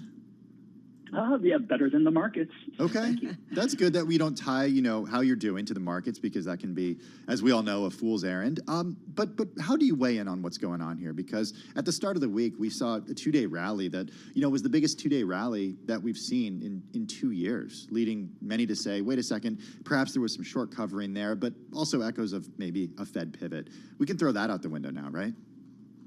Yeah, I think that Fed pivot, that's not going to happen until they take the blinders off, right? And I don't think that they really want to even contemplate changing their tune until they get to 4.5% with the Fed funds rate. So here at Allspring, my Systematic Edge multi-asset team, we had our one of our many tactical calls this morning discussing kind of doing a little debrief about what was going on. And I think that, Ned Davis was famous for a lot of his wisdom. The trend is your friend and don't fight the Fed. But now you can kind of paraphrase that by saying don't fight the trend, because the Fed isn't your friend. And the trend, unfortunately, is towards weakness. Okay. In terms of the meeting you talked about having with your team, how much did finding a bottom kind of come up in that discussion, or nearing a bottom? Because the market was very, very oversold prior to the rally earlier this week. Yeah, and we agree that it was generally oversold, and we're expecting some bear market bounces. One of the challenges is just looking back at history and recognizing that most bear markets don't really end until recessions begin. Right. And, that's just been the history going back to 1950 with the 11 bear markets that we've had around recessions. And they typically end within a month or two of the recession starting. Now, I think you could look at earnings season and quarterly earnings. We've actually had 2 sequential quarters in a row of declines in S&P 500 as reported in operating earnings. So maybe we already have a profit recession in the books. But the problem is that we probably don't have the economic recession, the broader one, until sometime in 2023. So you're saying probably already an earnings recession, but not necessarily an economic recession yet? Exactly. And we think that maybe that's kind of what makes this time somewhat unique, is that the earnings recession maybe happened before the economic recession. And so then the question for us becomes one of how do you build a portfolio that's most resilient to an economic recession? Right. And that's where there's all sorts of wonderful divergences within the markets. Small cap value, emerging markets from a valuation perspective look like they've already experienced those recessionary conditions, whereas other parts maybe not so much. Brian, let me ask you, so if it's an earnings recession already, why aren't companies letting go of more workers that ultimately would show up in the labor numbers? Yeah, I think because of how challenging it was to fill those vacancies, they might be a little hesitant to let them out. Exactly. So it's kind of the economic theory of labor hoarding, and it's one of the reasons why the labor market is a lagging economic indicator. You really look at it for an indicator about where the economy is going, because it's costly to find someone, train them, and companies they don't necessarily just want to let those people go. And it's one of the reasons why it's a little uncomfortable to hear the Fed talk so much about wanting to see more labor market weakness, because you're not going to see the labor market weakness until it's too late for the rest of the economy. That just means that you're already in the midst of the drawdown of broader economic activity. What kind of scenario, Brian, is priced into equity markets right now? The way that we're looking at it is that the market is pricing in a fairly mild recession, one where maybe there's a little bit more downside. We're expecting to see some more bear market rallies, some choppy trading, probably until the Fed actually does begin to pivot, which isn't likely going to be until maybe third quarter of 2023. So perhaps for the full next year, we can expect to have this type of choppy trading ahead of us. And so we think that the market is it's been choppy all year. It's been choppy all year, but how much choppiness happens, though, as, again, you try to find a bottom? And I guess I keep pushing this a little bit, because if I look at, we're still on track for the best week in stocks. If I look at the S&P 500 in the past month, is that a significant trade, essentially? Yeah, isn't that interesting that it's one of the best weeks, but also one of the worst days? And that is, I think, one of the characteristics of the finding a bottom. But it doesn't, just because you find a bottom doesn't mean that you have to rise from that bottom. And I think that's the position that we're in right now. Okay, that's interesting. We're towards that bottom, and it's just going to be that choppy trading until we do get a whiff of a Fed pivot, which isn't likely going to happen until they get up to 4.5%. And hold it for a while, in which is good for active traders and active managers. Like on my team, we do a lot of tactical trades, and so it's a fun way to try to add value, but it's not necessarily the most comfortable ride for strategic long-term investors. So when do we start to see? It's interesting, because if you say that if the Fed pivot could be unlikely until we get up to 4.5%. When do we get there? Because as Mike McKee has talked about on our air a lot, it's as important as how long it stays at the terminal rate. True, exactly. It's the entire contour of the path of rate hikes. And I think that's why the market maybe got a little excited on Monday and Tuesday, the idea that, maybe we could only have to go up to 4.25%, and maybe they can begin to pivot mid-2023. But looking at Fed funds futures today, now it's pricing in, maybe they want to get up to an upper end of about 4.75. Right. And hold it there until towards the end of 2023. And that seems reasonable. And it's that change in the expectation, which you might see that as far as some more dissents from some of the more dovish members of the Fed, that maybe they've pushed things too far, too fast, and they really need to take a little breather. Just got about 40 seconds left here. So we can talk all the macro that we want, but ultimately at the end of the day, right, you've got to do something for your investors. And they don't always love to just throw things in cash, although in this environment, we know cash has been more interesting than as of late. So what do we do with money right now, Brian? Yeah, cash is a wonderful investment as far as what the yield that you can get on it. And so our short duration strategies are doing quite well as a result of this increase in yields. But we're finding some really good opportunities, longer term consumer staples, small cap value, emerging markets, especially those on the emerging market side with the focus on equity income, and even just adding some of the... You're not worried about the strong dollar on the emerging markets, just quickly? Not really all that worried about it because maybe we might be closer to the peak of the dollar as opposed to the trough for the dollar. So a lot of the pain is hopefully mostly behind us.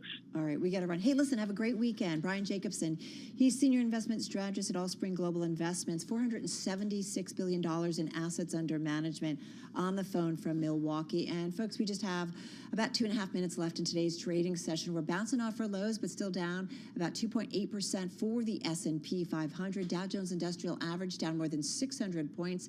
That, too, is a decline of about 2%. And the NASDAQ down 3.7%, 413 points to the downside. Again, off our lows, but nonetheless, a lot of selling. All right, time to head over to our TV team for Beyond the Bell, live on radio, TV, and YouTube. We're counting you down to the close. Beyond the Bell, Bloomberg's comprehensive cross-platform coverage of the U.S. market close starts right now. And right now, we are 2 minutes away from the end of the trading day. Romaine Bostic, Caroline Hyde, Taylor Ricks counting you down to the closing bell. Here to help take us beyond the bell. It's our global simulcast, joined right now by Carol Master and Tim Stenovic. We welcome our audiences across Bloomberg Television, radio, as well as on YouTube. And Carol, it's been an incredibly wild week. You go back to those first 2 days where it looked like this market was ready really to sort of take this rally to a new level, and a lot of that being unwound over the last 3 days. Yeah, really, the juxtaposition of those two things. Keep in mind, we were just talking with our market guests, so we are on track for the best weekly gain in the S&P in about a month. At the same time, we are on track for the biggest drop, daily drop for the S&P in about a month. So that just plays to exactly what you just said, Romaine. Yeah, we spoke to Brian Jacobson, Senior Investment Strategist at Allspring Global Investments just now, and he said not necessarily get used to days like today, but choppy trading, and not just till the beginning of next year, really until the end of next year. He said that until we start to see, 4.5% or 4.75% from the Federal Reserve, and then they're going to hold it for a while, that's, we got to see evidence of an actual pivot there when it comes to interest rates, and that could be the end of next year. We've heard even more bearish calls than that, Tim, on TV, talking about the lost decade, maybe at least another lost couple years, just as you mentioned as well, 2023 and beyond. I think, Caroline, for me, what I've been really thinking about with all of these analysts is you need peak yields and a few more months after that. You really need the Fed to understand that they're holding tight for some time, and the markets are going to have a hard time, as Ed Clissold told us, turning around before that point. And the Fed potentially breaking something. That's something we keep hearing. Voya saying a little bit earlier, the cracks perhaps in the bond market are already signs of this. Yeah, a lot to keep an eye on here. The final seconds of trading on this Friday afternoon. You're taking a look at a Dow Jones Industrial Average. It's going to finish the day down by more than 600 points. That's down about 2% here on a percentage basis. So we should point out on a weekly basis, the Dow Jones Industrial Average still in the green by about 2% here over the last 5 days. S&P 500 down 104 points, or about 2.8% on the daily basis, higher on the week by 1.5%. The NASDAQ Composite down 3.8% here on the day, higher on the week by about 0.7%. Meanwhile, the Russell 2000 going to finish the day lower by about 2.9%. Yeah, and we did see an uptick in terms of volume compared to what we've seen in the past 5 days for the S&P and the NASDAQ. So looking certainly picking up some momentum. Hey, just want to mention, Taylor, about 474 names in the S&P lower today, 29 higher. So pretty broad-based in terms of the selling. Yeah, I see that here too on some of the individual sectors, Carol. So you're smart and right, really, to point that out.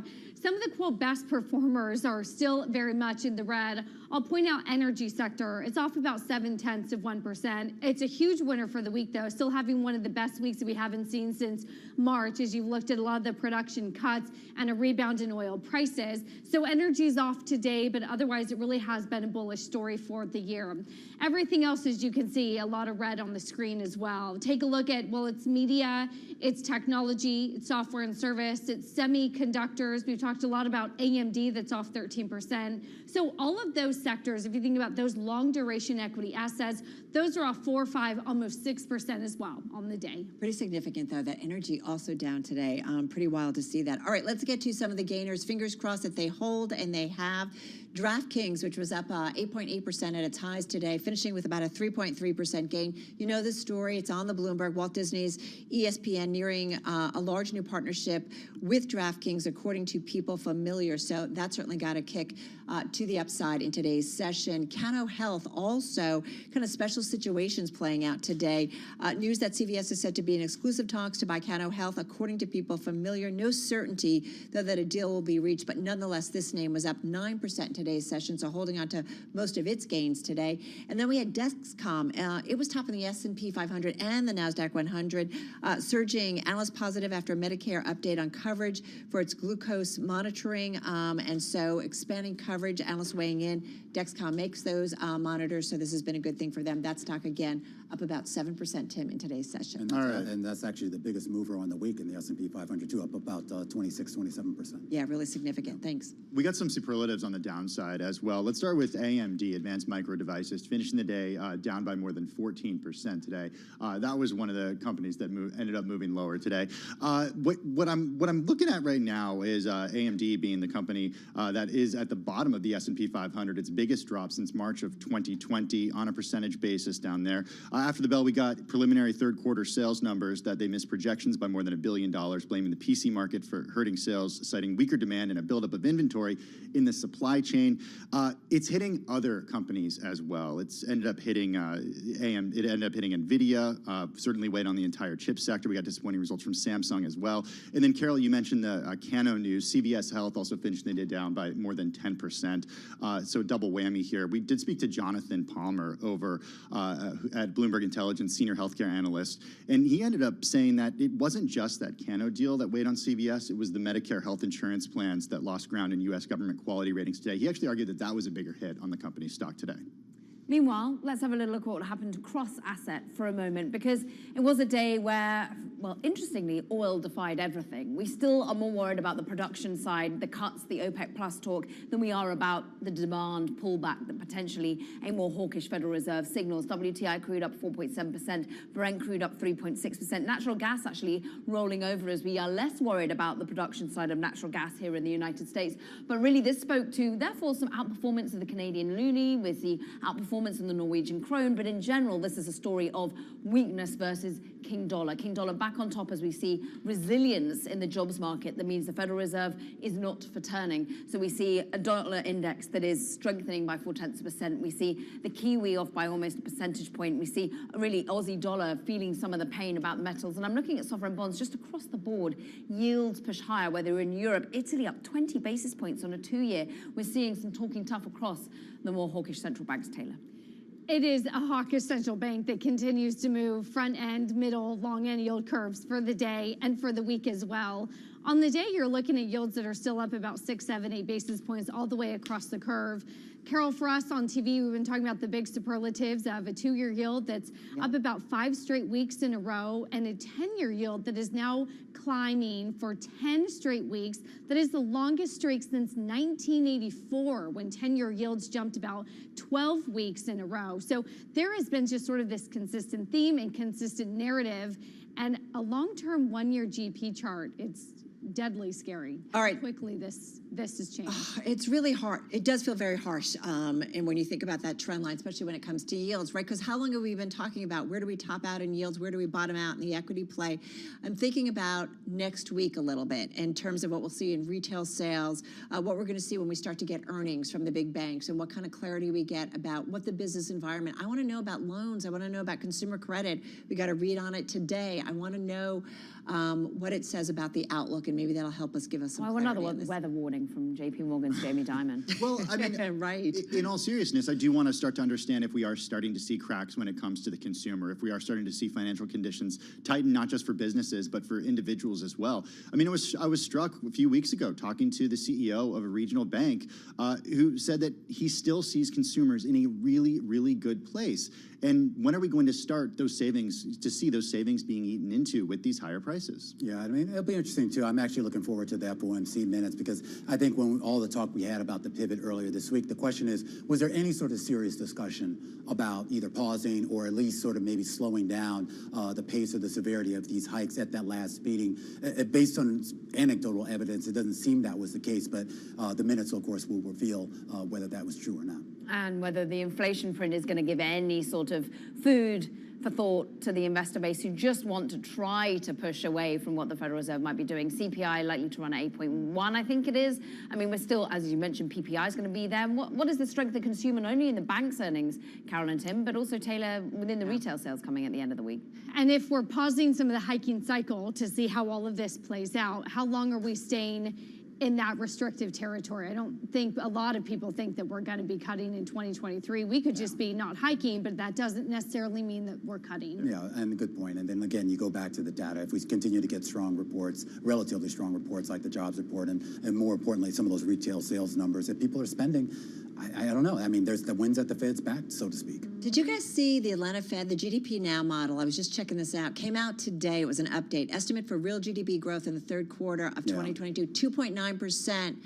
For today, it was up from 2.7% on October 5th, and this is coming after taking into the data today. So to see them kind of be upbeat about, I know it's a real time backward number. looking. I mean, obviously it adjusts every time they update here, so it's kind of a reflection of where we stand in the here and now. On the data points, whether that's going to be true a week from now or not. But like I said, if people continue to spend, then sure, why not?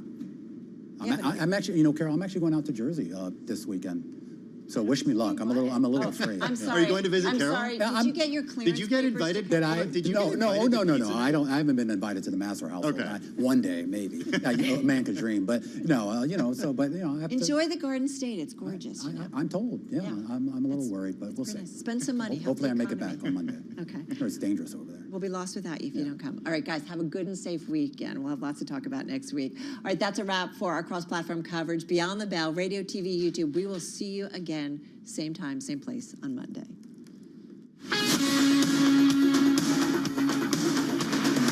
You're listening to Bloomberg Business Week with Carol Messer and Bloomberg Quick Takes Tim Stenovic on Bloomberg Radio. Yeah. You know what's fun? No, you're not. His computer didn't work. Yeah. Graphics come up. It's not what he wants. No, Carol, you don't tell the Tim you never don't tell the loses his people cool. you don't tell the people on radio that the graphics didn't work, okay? Everyone watching on TV just now realized that the stocks I was talking about were not the stocks on the screen. Hey, that stuff happens. It's okay. They were the stocks I talked about yesterday. It's okay, you know? Okay. What did you want to talk about? Was there something else? I don't. When is it 5 o'clock? It's 5 o'clock somewhere. They wanted the markets to close. You know, we actually. Hey, Romain's coming to New Jersey. Anything can that happen. is pretty cool. Hey, we got a lot to talk about when it comes to the markets. Yeah, and also world and national news. So over to Nancy. Oh, I'm sorry. Forgive me. Carol was too busy giving me a hard time to hear our great direction from Sarah that says we're going to Vince Signorella. He's Bloomberg Friday. Global Macro Strategist who joins us from White Plains. Vince, help us make sense of the week that was. You know, interesting note, with all the volatility, with all the insanity, we are closing in the S&P 500 12 points higher than where we opened. I had For the to week? look at that twice. For the week, yes. Yeah, Carol reminded me that over and over again today, that it was like, okay, it's an ugly day, but it's still a green week. I kept saying it so is that significant to you? Yeah, well, it is and it isn't. I mean, I think what you could see that, today, for instance, I think you really point to sentiment being bearish on the street, still firmly believing the Fed. I mean, that employment number wasn't that big a beat in the real sense of the word. But the markets just went with it anyway. And this is talking to traders today. They're like, this is all machine driven. It's just stand back and let them go, and then we'll wait to see if it bottoms, and then we'll try to fade this somewhere because you really can't out-trade these algos. How do you know when it bottoms, though, Vince? You said wait to see when it bottoms. How do you know when it bottoms? Yeah, you can see it sometimes in the price activity because the way these programs are written is it's like, for instance, on a day like today, right? It's sell, sell, sell, sell, sell, and then when it hits a pause, and you see it pause like 2, 3, 4 times, the program's meant to be written to reverse and start buying it back, and so you can actually watch that. I've traded it against machines, and you can actually see it. And if you're quick enough to get on it, a lot of times what you have to do is you kind of have to let it run you over and go past where you're buying, for instance, and then you watch it stop, and it comes back the other way. Well, and so, I'm not quite sure where I want to go with this. It's that kind of a day. Vince seems to be in good spirits. He always is. Year to date, we're down 23% in the S&P 500, almost 32% on the NASDAQ. I should take a look at the small caps too. Bouncing around here. I want to go back to what will ultimately show capitulation and hitting a bottom. I feel like we've talked about this with Gina Martin Adams a lot, and sentiment's been really bad. It was a lot of broad-based selling, like everybody was kind of throwing in the towel on heightened volume. So what is it that will say to you that we truly are there or close to it? I think, potentially with the data coming up next week, we could get a hint at it. It could also confirm the bearish sentiment. It can go either way. But we've got Caixin data coming out of China over the weekend, both services composite PMI. We get producer prices and consumer prices in the U.S. next week, retail sales, some earnings, real earnings numbers, and, of course, the FOMC minutes. Yeah. Lot of risk out there next week. So I expect another volatile week. I expect Monday to be very choppy. Traders may be coming back, taking some of the positions off they put on today ahead of the data, because there's really no data on Monday to speak of. And then Tuesday, and then we have earnings season starts next week too. So lots of things to either shake this up more and push us lower, or maybe set that bottom, start to set that bottom. Hey, Vince, I want to go past the macro and talk about the micro with these companies. What's more important next week? Is it hearing from the big banks? Is it hearing from the companies? Or is it the Fed minutes? Is it the inflation data, which we know is still going to be pretty hot? Yeah, I think it's the inflation data. I think really more so than the commentary from big banks. Yeah, because I think I think the inflation data. If you remember what happened to the last inflation print we had, there was a good amount of enthusiasm going into it. It was kind of the beginning of the end. It was the beginning of the end for the month of September. We were looking really good going into it. There was good sentiment. People were feeling like we bottomed because the data was starting to show softer and softer numbers. And then CPI came in about 0.2% higher than estimate, which you think to yourself, so what? But the market's just bit into that like bears, and we haven't looked back, really. Well, it is interesting, right? And that any time that we're reminded that inflation is still hot, it's a reminder that the Fed is not going to do anything differently, correct? Yeah, and so we're looking at month over month, and that's the data I would look at, not year over year. And I guess you have to look at the core because that's what people want to look at. So the core month over month is expected to moderate a little bit next week. But the headline's supposed to be month over month a little bit higher. So it's a little bit for everybody. We're fighting to talk to you. Can I ask you something? Hey, how come you won that? Because I've known Vince longer than you have. Okay, that's fine. And because I'm Carol. No, but Vince, is it safe to say, though, the selling that we do see, I do feel like as much as these percentage drops can feel pretty painful if you're trying to be a bull in this market or you're looking at your 401k, that it's been orderly. To some extent. I mean, you do get the days where you see like big sell-offs, and then it bottoms, and then we end up green on the day. We saw that a little bit this week in some of the major averages. That actually started to make me feel a little bit better about things, and I thought maybe we were trying to find sentiment positive, but today that kind of wiped it all out. So I guess we'll have to try for next week. But I think people are wanting to find the bottom in this, but it's really, really painful to try to guess this. Hey, Vince, when do we start to see base effects when it comes to CPI data? Because it's been hot for a long time. I think you got a good hint of it today, to be honest. We saw, and this is something I've been watching for a while, market's kind of been ignoring it. We saw consumer credit numbers come out this afternoon, and the revolving credit, which is essentially credit card debt, I think it was the third highest on record. Consumers don't have much savings anymore from the pandemic. The earnings aren't keeping pace with inflation, and they're buying on credit cards. And, while we're still seeing numbers hot, we're still seeing inflation hot, we're still seeing data hot, to me, as long as that number keeps going up, we're going to hit a wall because there's only so much consumer credit debt that consumers can carry in credit debt. And eventually, they're just going to have to slow down. And when they slow down, everything slows down. Yeah, here's the story, because we talked about it a little bit earlier, but consumer borrowing, U.S. consumer borrowing up the most in August by more than forecast as credit card balances increased by the most in 5 months. Revolving credit outstanding, that includes those credit cards, it was up more than $17 billion, the third largest monthly advance on record. So, yeah, and this is something, Vince, you've been talking about. Watch what the consumer's doing and watch how much increasingly they're doing it on credit. Yeah, and I mean, I think they're going to do it a little bit more. We're going into the fourth quarter. You would expect, there would be some holiday shopping extravaganzas here and there, people not really pull back into that space. But I think when you get into the first quarter of 2023, the reckoning comes. You start to get those bills in the mail, and and the wages just aren't keeping pace. And the husband and wife are like, stop spending money. That's what happens. I think I just heard Sarah saying toss to Charlie Pellet. Oh, okay. All right. We got to go. Vince Signorelli, you have a great weekend.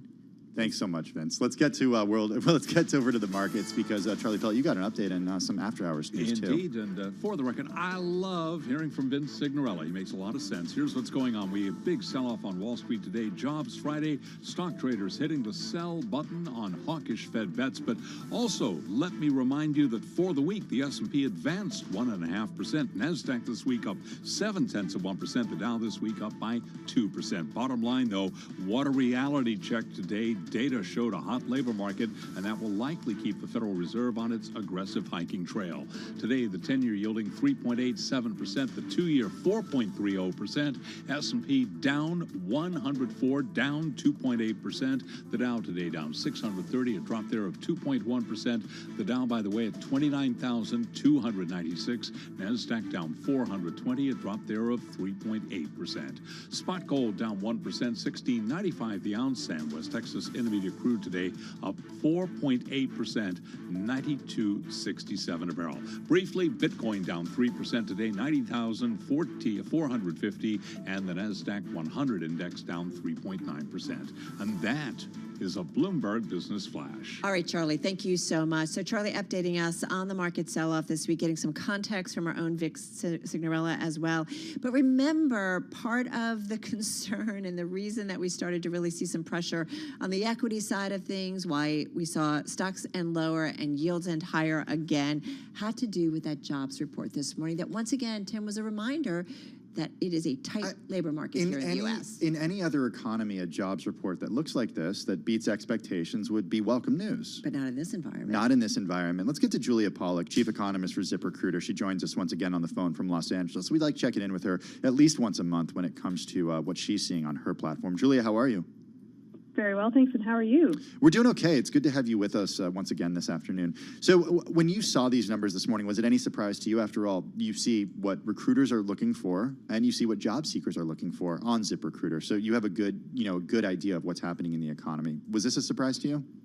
Not at all. This is right in line with what economists were expecting and right in line with what we've been seeing on our website. While employers are becoming a little bit concerned about the future outlook, a bit more cautious, a bit more conservative in their hiring, while they're reducing job openings somewhat, they are still hiring when push comes to shove because business conditions are still good and the consumer is still spending. So how do you cross this with all of the talk about recession? Obviously, the financial markets tell a very different story. And we did have a market guest who joined us earlier about, I think, what's going on in terms of corporate earnings, that we've already had a corporate earnings recession, but we haven't had necessarily... Brian Jacobson, right? Yes, an economic recession. So companies who have had to maybe cut costs because of inflationary pressures or so on and so forth, you're saying they're reducing job openings, but they're not letting folks go. Bottom line, that's what it's going to be, and will continue to be that way? Yes, it looks as though companies are reducing headcount growth, but not reducing headcount. And that is sort of exactly, I think, what the Fed would like to see. They want to see that gap between job openings and the number of unemployed people seeking them close. It was, more than 5 million a month ago. It shrank to 4 million in the most recent JOLTS report out earlier this week. And if that gap narrows, you will see people becoming a bit more reluctant to quit their jobs, a little bit less confident in the availability of alternatives, and that will reduce wage growth pressure a little bit, and also with it, inflation. Julia, can I just ask you, though, do we get to a point where it's not just about reducing headcount growth, but actually, you say they're not reducing headcount now, but do we get to a point where companies are reducing headcount? In your conversations, do we start to see that? Well, we are seeing the labor market split into two groups now. One group that's still adding jobs very rapidly, and another group, a set of industries that are disproportionately affected by high interest rates. Those are industries like finance and insurance that lost 13,000 jobs in this report. Building material and garden supply stores lost 6,000 jobs. Car dealerships lost almost 2,000 jobs.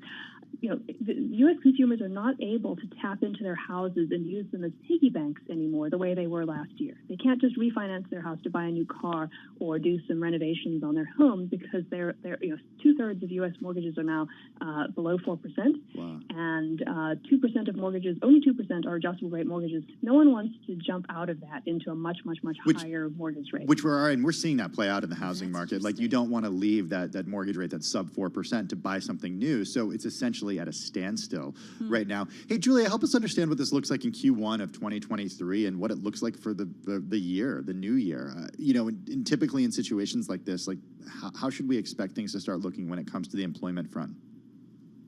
Sure. So this job gain that we just saw, 263,000, is about 5 times what we would need to keep pace with population growth right now.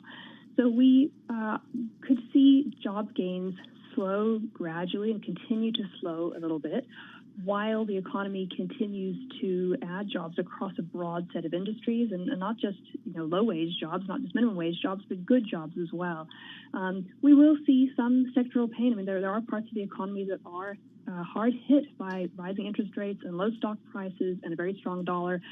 Big tech, major enterprise companies, many of them earn the majority of their revenue abroad, and so those non-dollar denominated sales are hurting their margins. Yeah.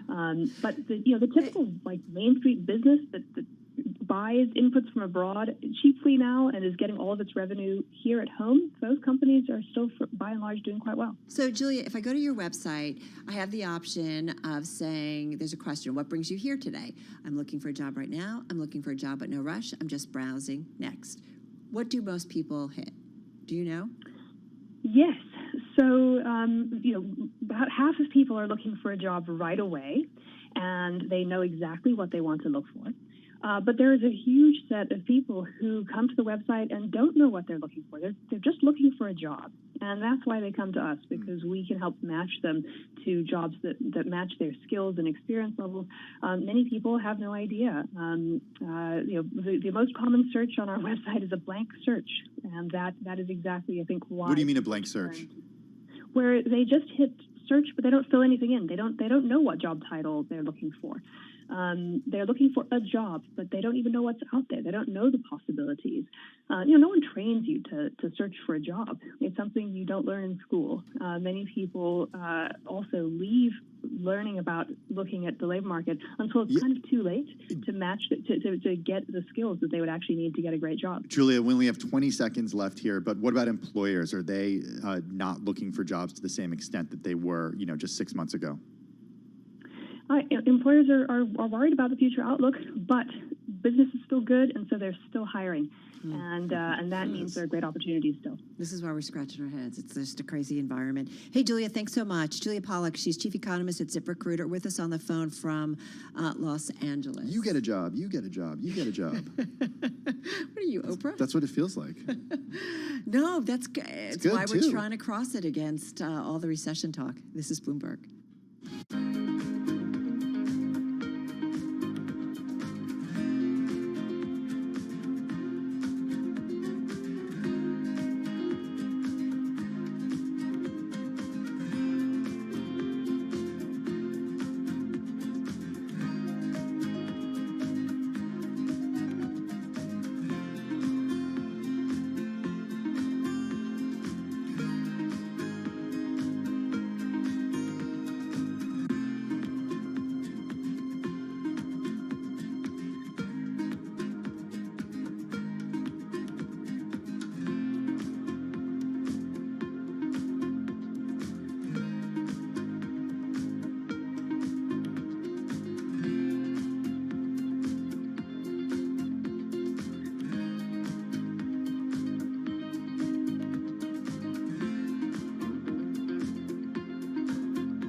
Broadcasting live from the Bloomberg Interactive Broker Studio in New York. Bloomberg 1130 to Washington, D.C. Bloomberg 99.1 to Boston. Bloomberg 106.1 to San Francisco. Bloomberg 960 to the country. Sirius XM Channel 119. And around the globe, the Bloomberg Business app and BloombergRadio.com.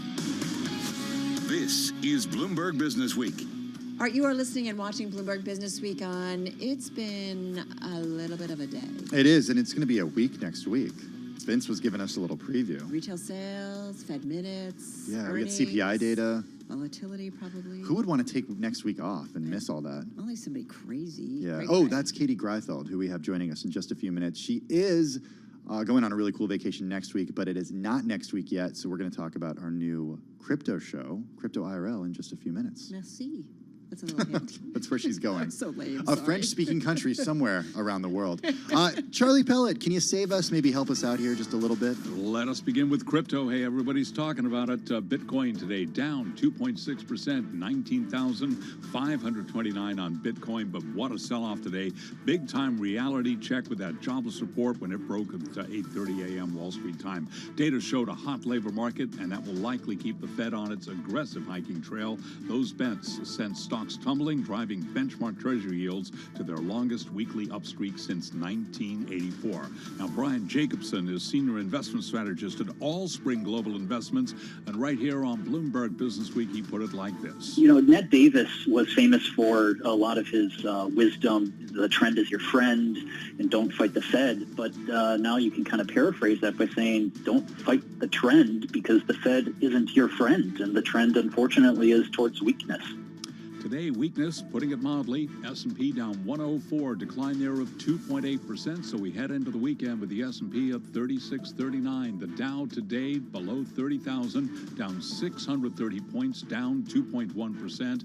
The NASDAQ Composite Index down 420, a drop there of 3.8%, and the NASDAQ 100 Index was down 3.9%. 10-year yield 3.88%, the 2-year 4.30%. Spot gold down 1%, $16.94 the ounce, while West Texas Intermediate crude up 5.2%, $93.07 a barrel. Tesla is going to be delivering its first semi-trucks to Pepsi-Cola 5 years after Elon Musk showed off prototypes and began taking deposits on the electric big rigs. Today we had Tesla shares moving lower today along with the rest of the market. Tesla today down by 6.3%. PepsiCo, by the way, down 0.7%. If we're talking Tesla, cannot ignore Twitter. Twitter shares extended their losses for a third session today, widening the gap between Elon Musk's $54.20 a share offer as deal talks are said to be stuck over a debt financing contingency.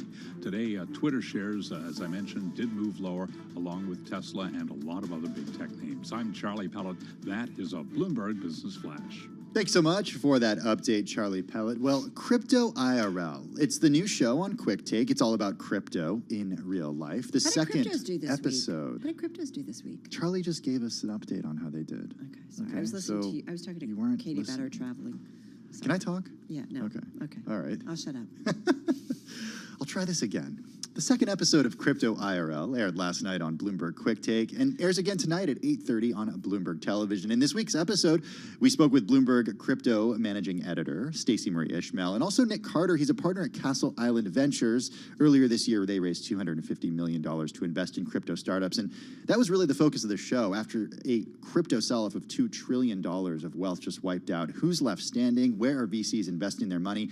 And what about regulators? What are they doing? And should companies be concerned? Check out what Nick Carter had to say about regulation in the crypto industry. I want to talk about regulators. Are you scared? No. Is this an industry that can be trusted to regulate itself? It has shown no willingness to regulate itself historically, none whatsoever. Mm-hmm. So it's unclear to me what self-regulation would look like. So then how do you, as a VC, as an investor, sort of navigate and build a portfolio with that sort of huge question mark overhang? The fact that this industry hasn't shown any willingness to regulate itself, and you have regulators over here making very worried noises, haven't yet really done anything, but made a lot of noise. From the securities regulation standpoint, the SEC has shown no willingness to engage productively with the industry, none whatsoever. What would I have expected?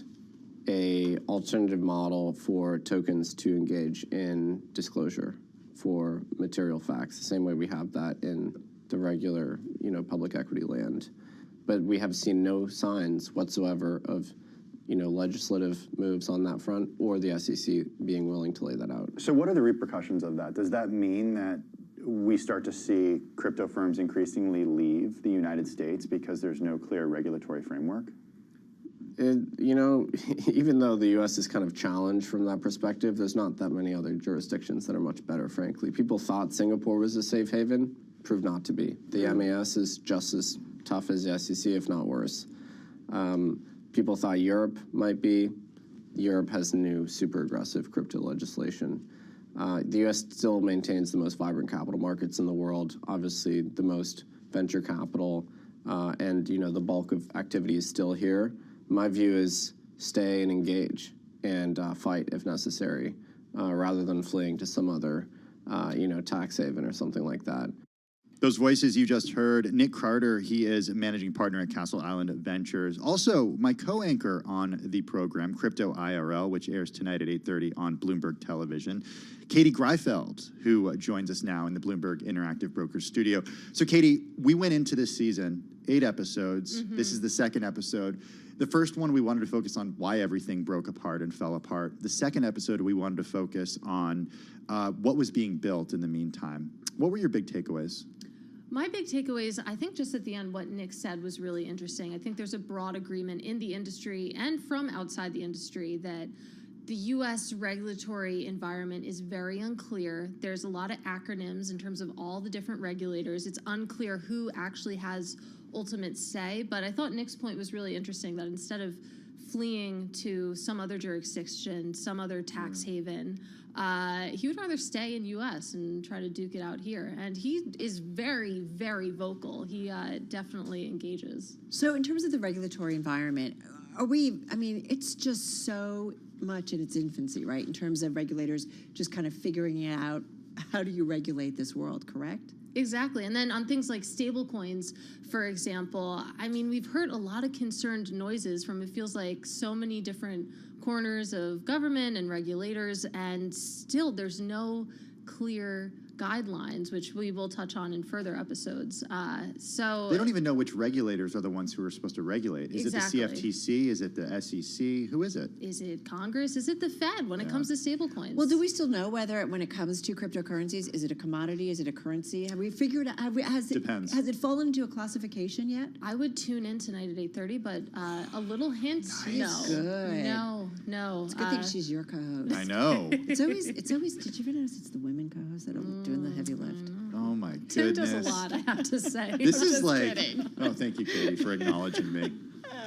Check I'm out like Crypto comedic IRL. It airs tonight, 8:30 on Bloomberg TV, always on YouTube, as well as Bloomberg.com/QT. A big thank you to my co-anchor, Katie Greifeld. She's also Bloomberg News senior markets reporter. Let's get to world and national news. For that, we go to Nancy Lyons. Hey, Nance. Thanks, Tim. The midterm elections are a month away, and President Biden is making sure voters know that if Republicans take control, his legislative achievements like the Inflation Reduction Act will go away. If Republicans take control of the Congress, the $2,000 cap on prescription drug costs we just passed goes away, gone.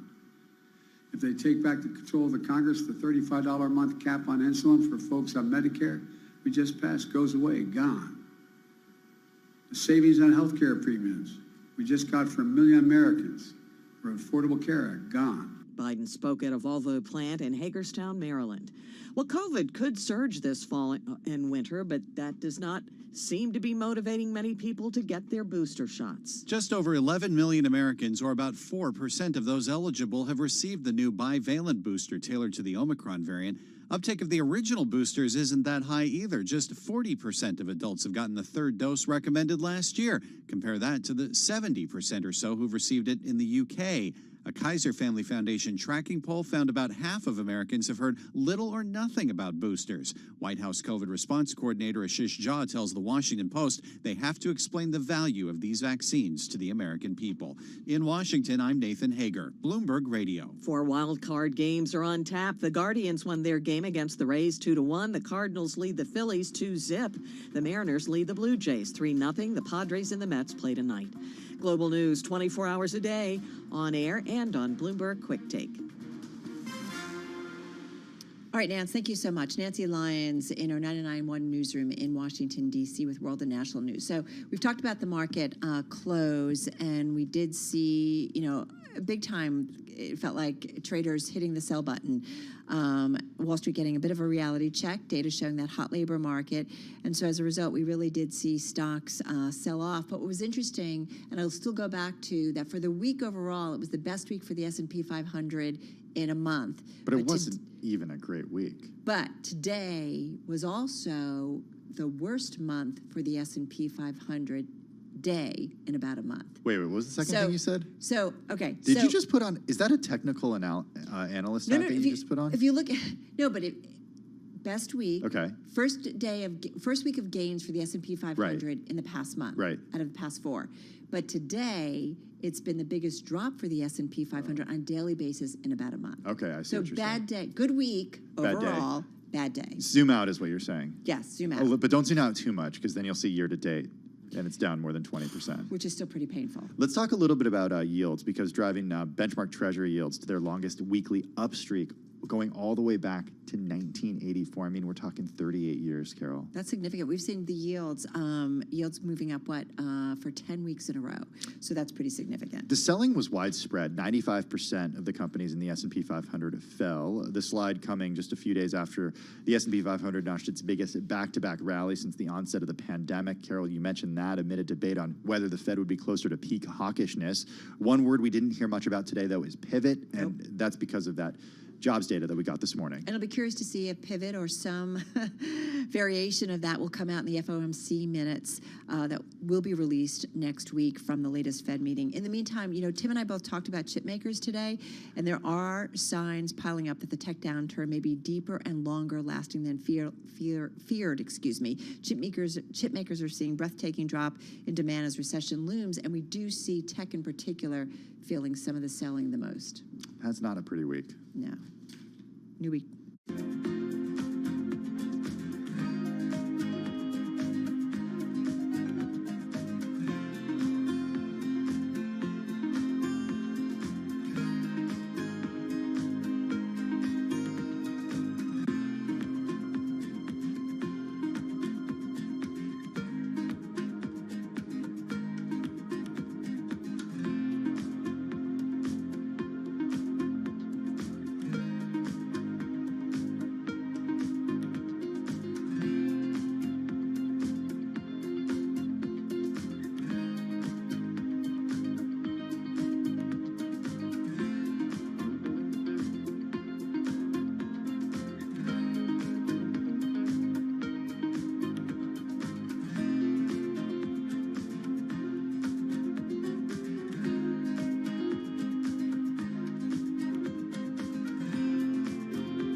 markets, headlines, and breaking news 24 hours a day at Bloomberg.com, the Bloomberg Business app, and at Bloomberg Quick Take. This is a Bloomberg Business Flash.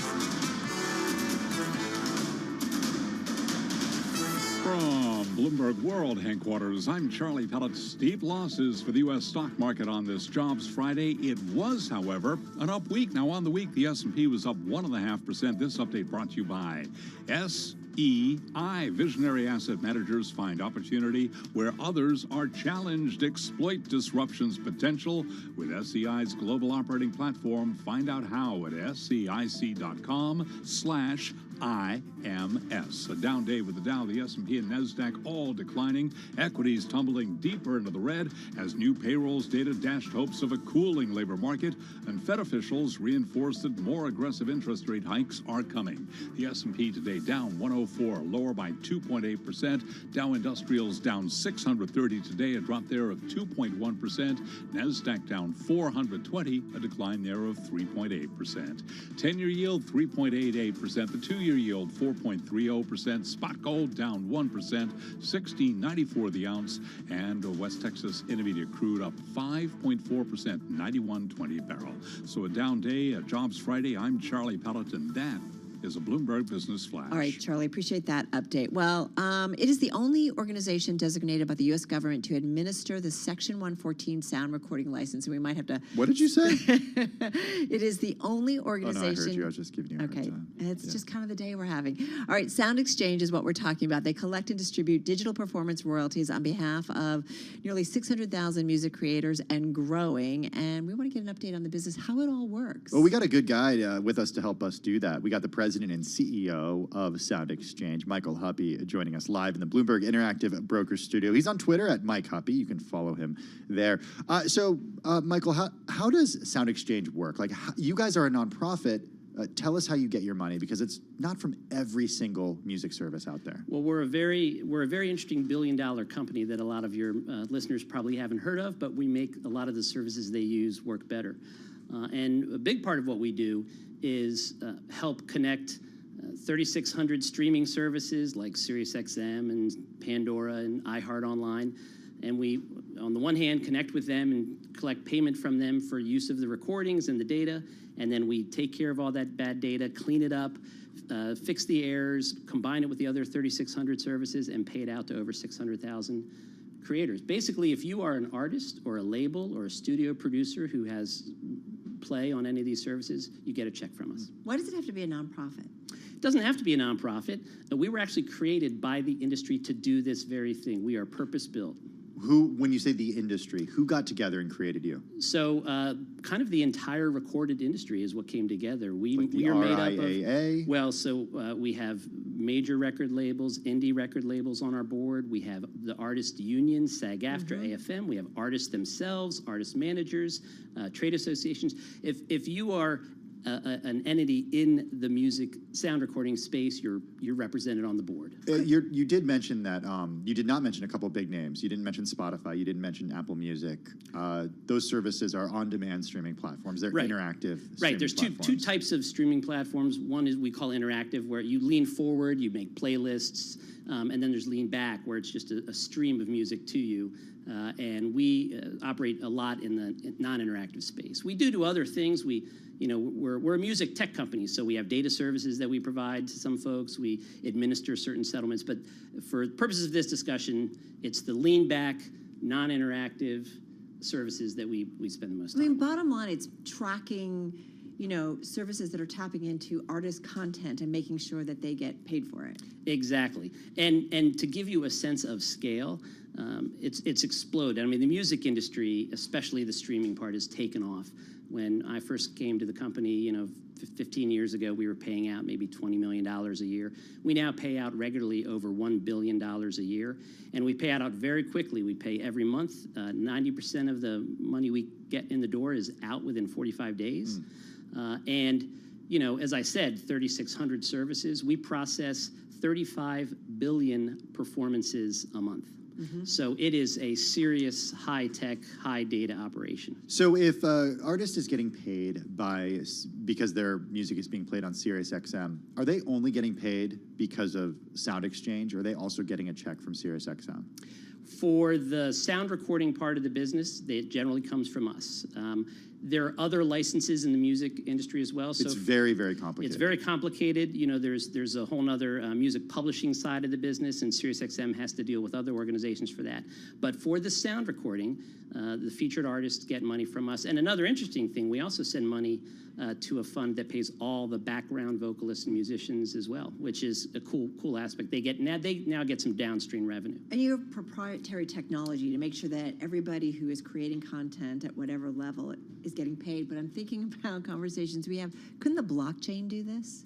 Well, one day the blockchain may or may not do it. I mean, technology is... I'm not trying to replace you in your organization, but I wonder how you think about, you've got proprietary technology. How do you take it to another level that maybe even makes it purer or more direct? So I will tell you, for us, all technology, all platforms, they're just tools, right? Yeah. Our job is to work on behalf of creators and make sure they get paid fairly and accurately.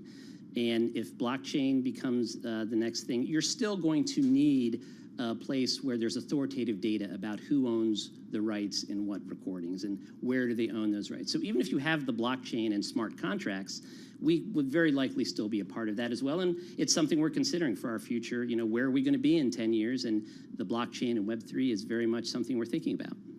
Do you see, what is the trend when it comes to the lean back versus interactive experiences? I mean, why isn't Spotify and Apple Music, why aren't they part of your platform? Well, because they do have lean back experience, but they also have more interactive, and for that they have to go to the record labels to get the rights. Will they ever be part of your platform? Well, look, we're happy to work. Would you like them to be? We're happy to work with anybody. You know, if you think about it, we are a trusted resource with, as you say, state-of-the-art, cutting-edge proprietary technology and the best data, music data in the industry. And we would be open to working with any of these companies to help their back office. Saves them money, helps us, you know, serve the industry better. So we would be very open to working with anyone who wants to take advantage of that. What's been the impact of musicians selling their music catalogs? Phil Collins, Bob Dylan, Springsteen. I mean, the list just continues to grow. So what impact has that had on you guys and kind of on the growing monetization, if you will, in the music industry? Well, I will say it's a fascinating development. You know, looking at this as an asset class now and having these institutional investors invest in an asset class, it's great for the industry. It shows interest. It shows the future and what people expect. From our perspective, it just means, look, we'll send our payments. Now? Like, does that help in terms of? Our payments very much work into the valuations because we are, you know, we're a large part of the revenue stream. Sound Exchange alone is 10 to 15% of the U.S. recorded music market. So when these artists go to sell their catalog, the investors are going to look at the history of the revenue, and we are very much a part of that. And from our perspective, you know, we'll pay whoever the artist tells us to pay. If they want us to send 15% to the studio producer, we do. If they, you know, tell us to split the money this way among their bandmates, we will. And if they say, hey, I just sold my catalog to this PE firm, then that's where the check goes. So do you know an up-and-coming artist before they're an up-and-coming artist because you have this data? Great question. We do have a little bit of insight into trends maybe before they hit the mainstream. So I won't name any names. I'm trying not to play favorites, but there are big artists now who we knew and were friendly with. Oh, come Who's your on. favorite? Who's your favorite one? My favorite artist. Your favorite artist. Favorite artist? I would say Elvis Costello or Billy Joel. Nice. I didn't expect you to answer the question. Well, they always say you it can't isn't have like he's favorite going to kids, get them a better deal because of. Are you? No, I'm just no, kidding. no, I'm just kidding. Really interesting, and I think a business that we all just take for granted in terms of how it works. So great to get some insight. Come back soon. I appreciate you having me. Carol Thank you always very tries much. me to get me to sing a song on air, and then I'm like, I can't because we don't have the rights to it. So Piano Man. don't get me in trouble. Michael Happy, President. Is that the reason? Just the rights? That's the reason. no Yeah, other that's it. reason. Yeah. Michael Happy, President and CEO of Sound Exchange. Thank you so much. Check out Tim's Crypto Show. Check out our weekend show. Have a great weekend, everybody.